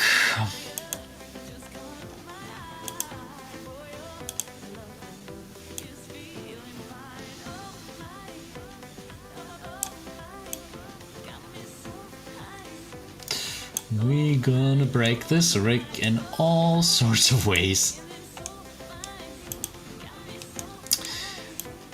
But remember, kids, we just have to make it look good in the camera.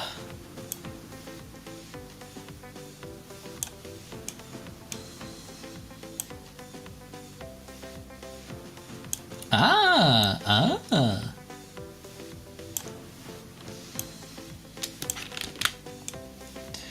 I think we might be getting somewhere. I wonder also if we lean him back, we can get relatively far without breaking the rig. Like, I feel like this is still a possible pose.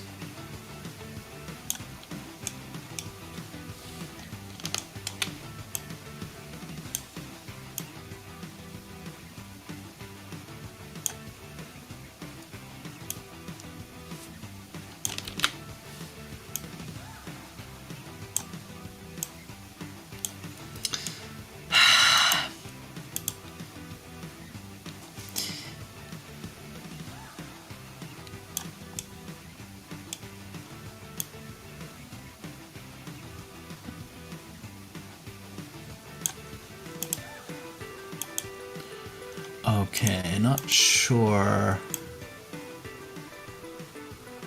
if that is going in the right direction, but maybe, just maybe.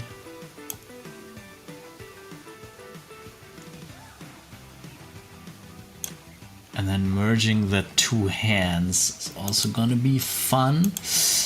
We could rotate the elbow here to do this. And then let's just reset everything that we can grab. So pose, clear transform all. Same probably with the thumb.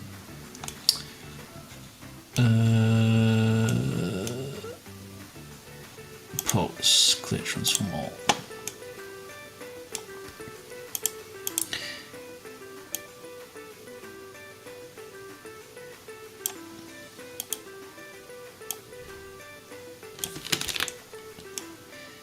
And we're getting there.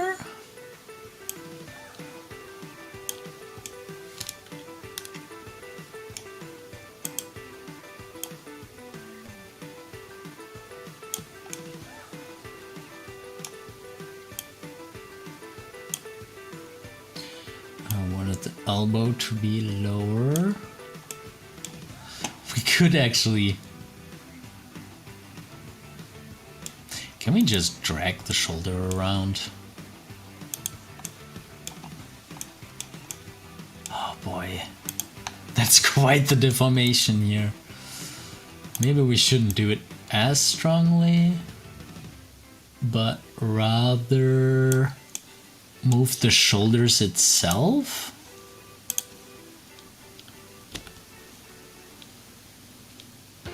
I mean, this will have a limit too, but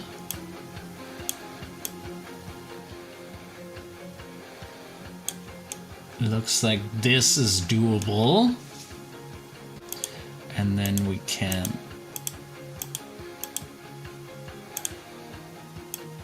rotate this elbow further down. This is what I was looking for.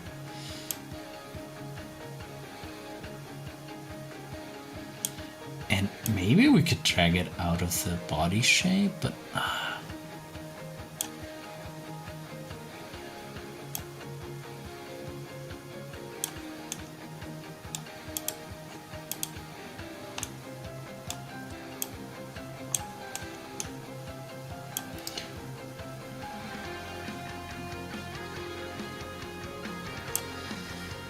yeah, it's getting closer and closer.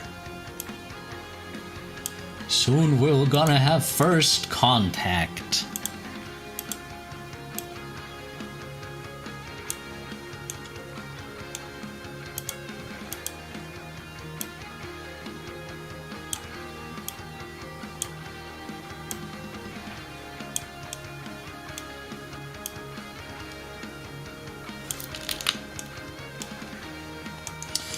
I completely lost track if we are allowed to turn the elbow in this way or not.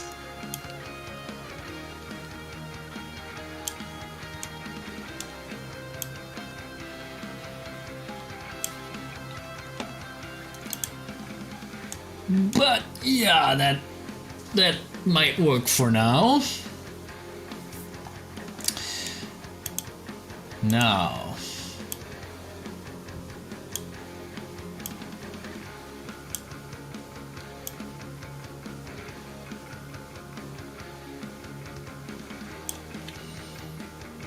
oh man.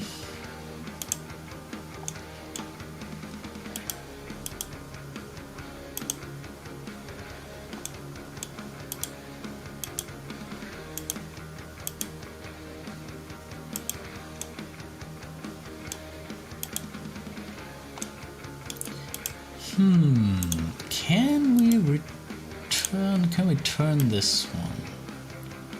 We can, but at some point we get in trouble with the hips.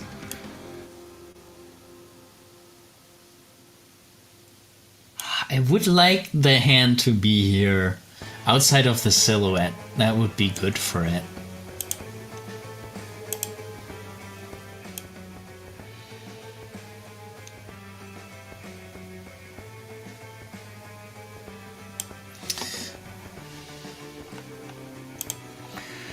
So how do we get there? By breaking the rig. So we take the wrist and up we go.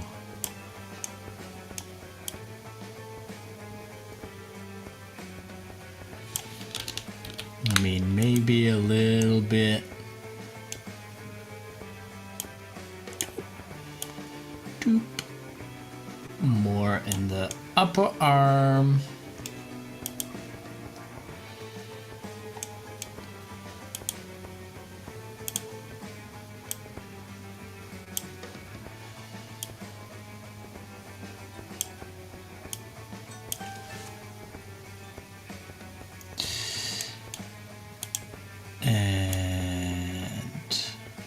We're nowhere near our goal to get it into the body silhouette outside.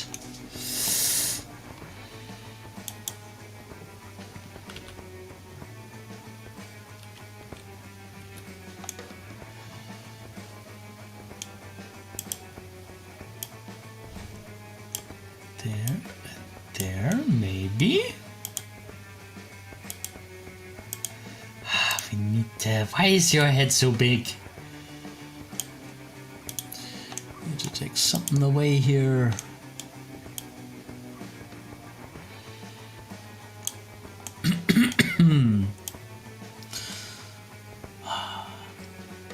Okay.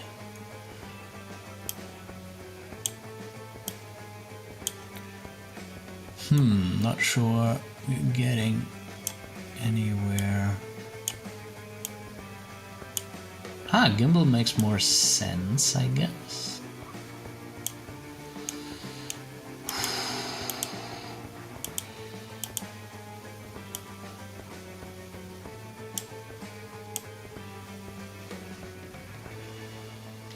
Just don't, his arms are just not that long. The air is so dry here, I feel like I have to keep drinking. Sorry if I cough occasionally. Try to mute before I do that.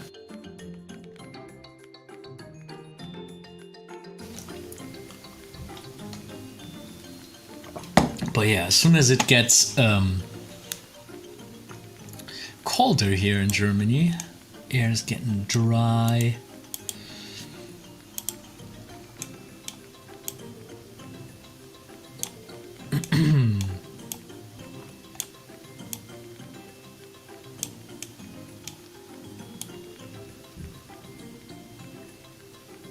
Okay.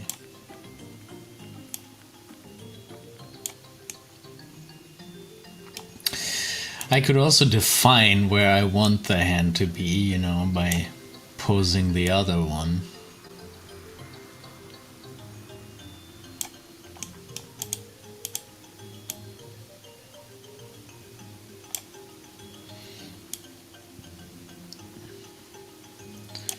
And also here we have to kind of cheat.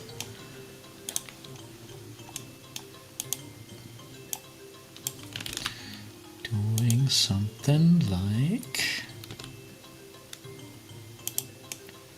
this.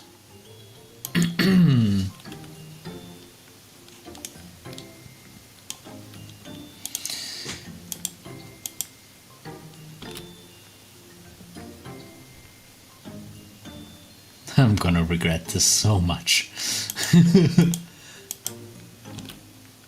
But yeah, talking about the mind bender rigs earlier.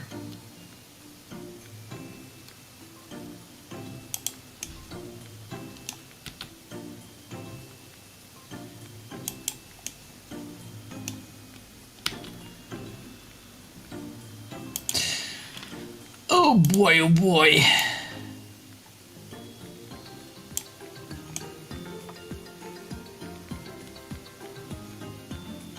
How will he even get into this pose? I have no idea.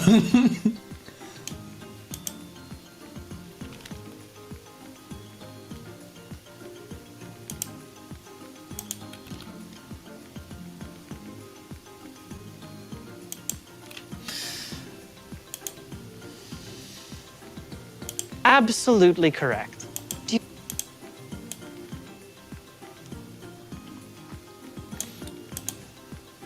Absolutely correct.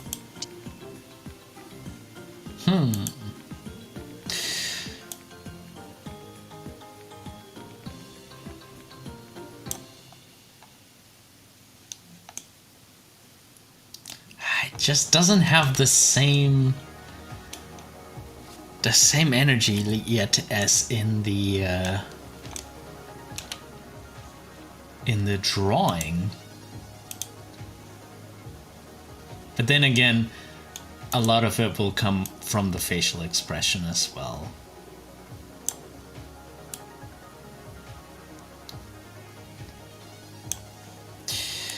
Okay. Being absolutely correct.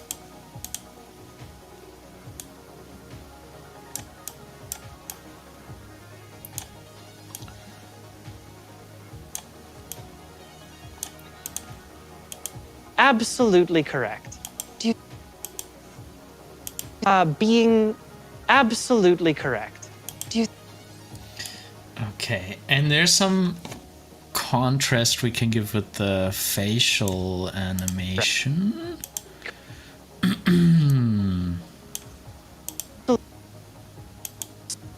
So I do like that we get like these narrow eyes first. I really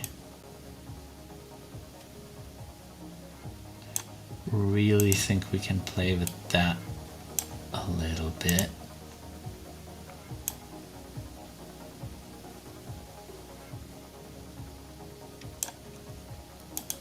And a smaller mouth shape.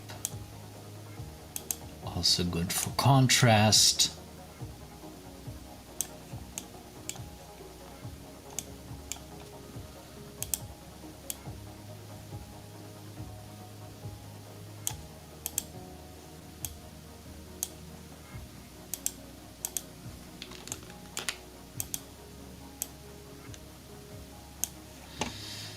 Okay. being absolutely correct. Being absolutely correct. We need to narrow the eyes even more. That's gonna be fun.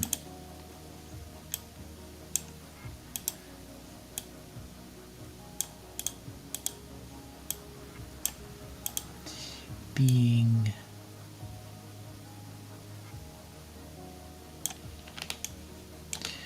absolutely correct.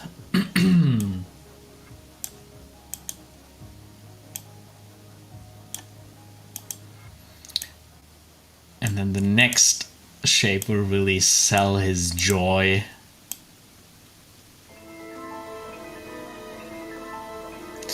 Maybe we can also slant the eyes down, a little bit mischievous here. Absolutely. Whoa. Oh, still wanted to pull this one down. Being absolutely correct. Oops, we played a little bit here. Absolutely correct. Absolutely correct. Yeah, it's going in the right direction. Being absolutely correct. And then for this one, absolutely correct. Correct is gonna go into this crazy smile. And into a really cheeky, like, can you be mad at this little villain?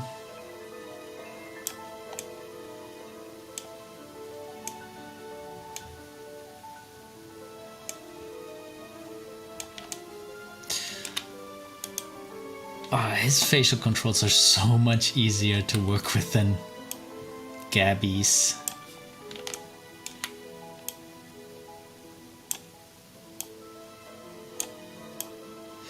Okay, we should switch the teeth back on.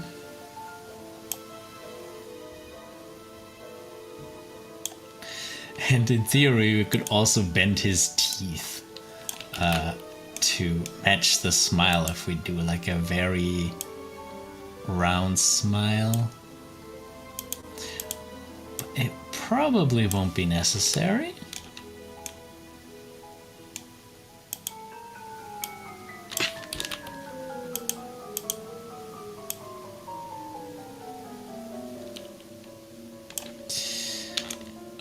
Okay.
How do we get the upper edge softer?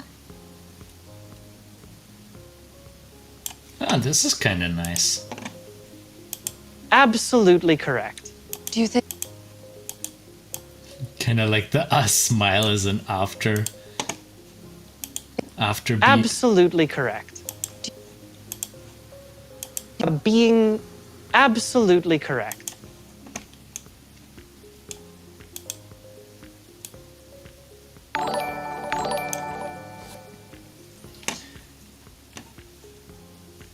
Thank you for subscribing, JL.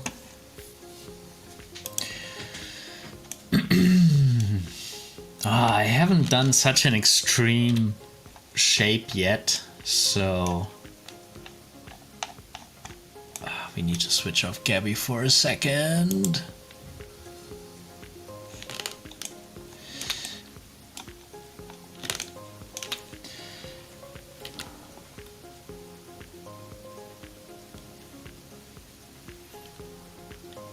Maybe the better way to do it would be to pull these down more.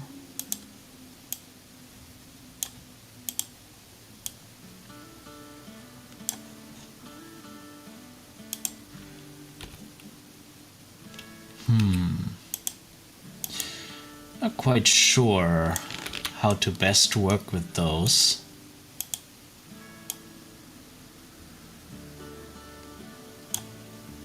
We can probably also rotate them, huh?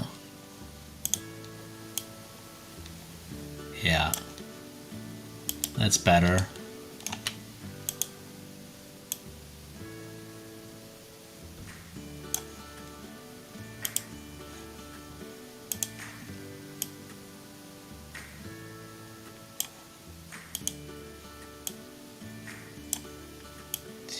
And then we can really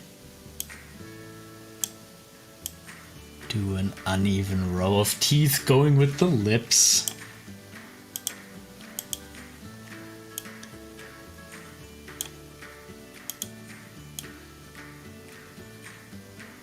Oh, God. And we probably should do that with every smile, move the teeth a little bit.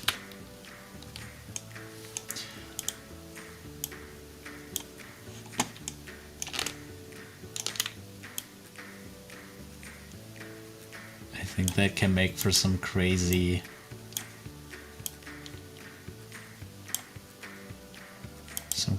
animation.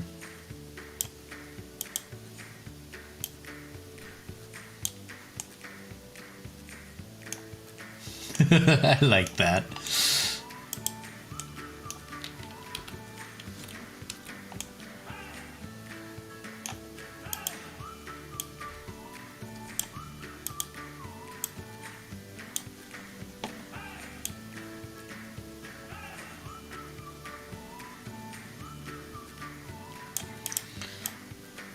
Okay, then we need to reset the teeth for all other poses again. This one, this one, this one. I really need to get like a selection set add-on or something like that. Oh, I mean, this wasn't too bad.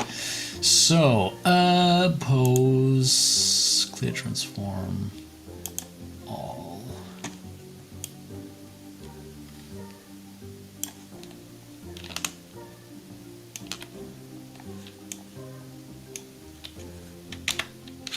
Gabby is gone because we switched her off. Let's see real quick.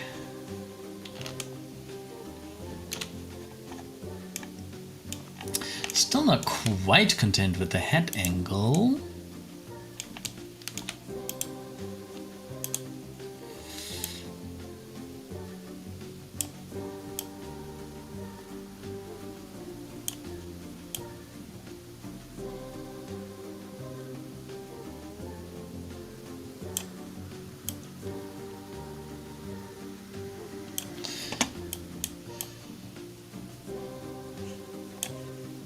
Being absolutely correct. Do you Oh, this works. I like it. It's starting to live, even with this choppy frame rate. that I'm hearing, if not malice? It's simply being absolutely correct. Do you think? Oh yeah, I really think we're getting there. Wonderful. Let's see what we have so far.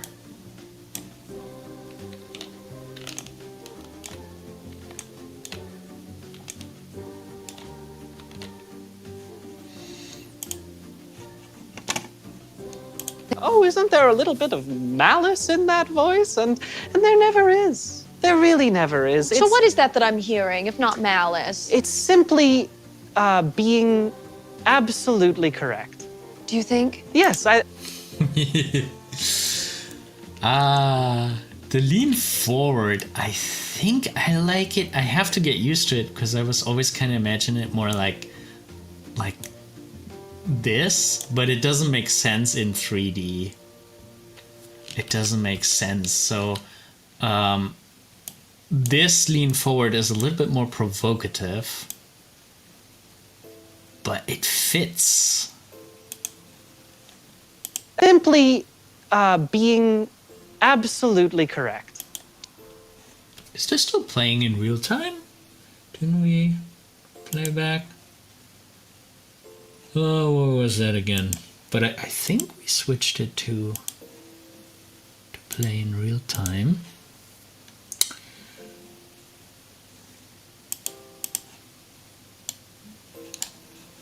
Lost it again, wherever it is. I look for it every time. Maybe it's in window.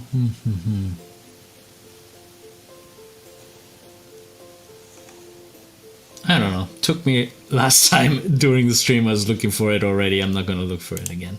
I think we said it correctly.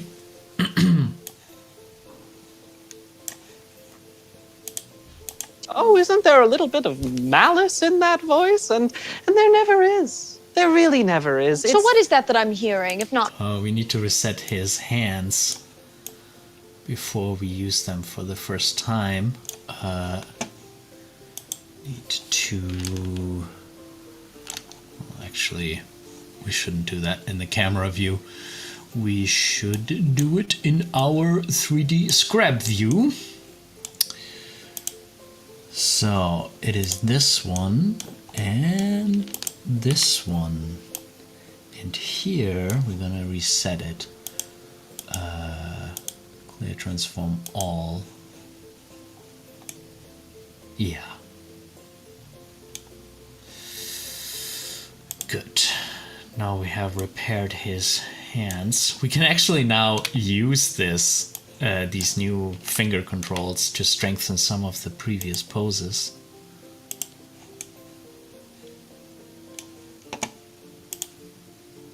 Oh, isn't there a... Like, we could...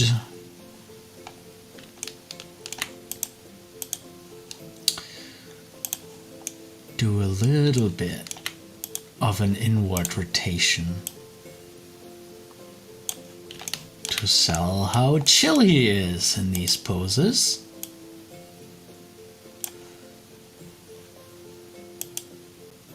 And then this one, where we have so much energy running through him, it could even bend upwards a little bit. I love that shape, especially in like very cartoony animation, to have the finger overstretch is sometimes such a nice, maybe it's a little bit too much here, but it's sometimes such a nice thing to do. And then going back to just a relaxed pose. Pose, clear transform all. Yeah, and there we already used that detail. Oh, isn't there a little bit of malice in that voice? And there never is. There really never is. So what is that I'm hearing? I also think this pose could probably use an overstretch. Yeah, you're right, Hilly. It does have such a Nickelodeon vibe to it. And we need to do the vibe justice with some cartoony overstretching. There we go. And the orange hair is also strengthening the Nickelodeon association, I guess. All right. Oh, isn't there a little bit of malice in that voice? And there never is. There really never is. So what is that I'm hearing, if not malice? It's simply being absolutely correct. Do you think? It's coming together with every little live stream. We get a little bit further. Oh yeah. And Big Head or the fish from SpongeBob. It's yeah. It definitely has Nickelodeon design elements. Really, really cool. Okay, so that's about it for today. If you want to support us, please check out our Patreon. There's a group mentoring tier. If you join in the group mentoring, you can be there every single month for a group call where you can present whatever you're currently working on. Where's the text? I want to show their text. Yeah, you can find more about the group mentoring on animatorisland.com/group mentoring. Just bring whatever you're currently working on. It could be an animation, a storyboard, a story idea, just an idea for an animation, a blocking like this one, anything that you want to tweak and improve, and I'll give you all my tips and tricks, all my feedback. I'm going to draw over it, help you to improve it, and make your animation or whatever it is you're working on even better, sharpening your skills. That is the group mentoring. Yeah, it's one of the tiers on Patreon, but of course you can also just support us on Patreon to have more live streams and allow me to have more time to create tutorials for you all. Yeah, I appreciate anyone who's coming in on Patreon to support so very much. I'm so glad for all of you in the community and that I get to do this, to do animation with all of you. In a live stream like this really means a lot to me, and yeah, I really want to give back and give you all the knowledge that comes to my mind. Yeah, don't always have the time to do it, and Patreon allows me to have a little more time for these wonderful things here. Thank you all so very much for joining me tonight, for talking in the chat. Really interesting what you all are working on. JP, I'm definitely gonna check out the Discord group. I'll probably gonna lurk. I'm probably not gonna be very active there, but yeah, I'll be in it. Yeah, you're very welcome. Thank you, Hilly, always for your encouraging comments. Even if you missed the live stream, really means a lot because, you know, the algorithm likes any comments. Easy mix design. When I grow up, I want to be like you. Oh, it's not that. It's not. Oh my god. Yeah, keep on animating, you guys. Keep on working on your own projects that give you joy, because that's one of the reasons why we are on this beautiful earth, to create and to connect. And yeah, hope you have a wonderful rest of your day, and looking forward to see you in another live stream soon. Bye bye.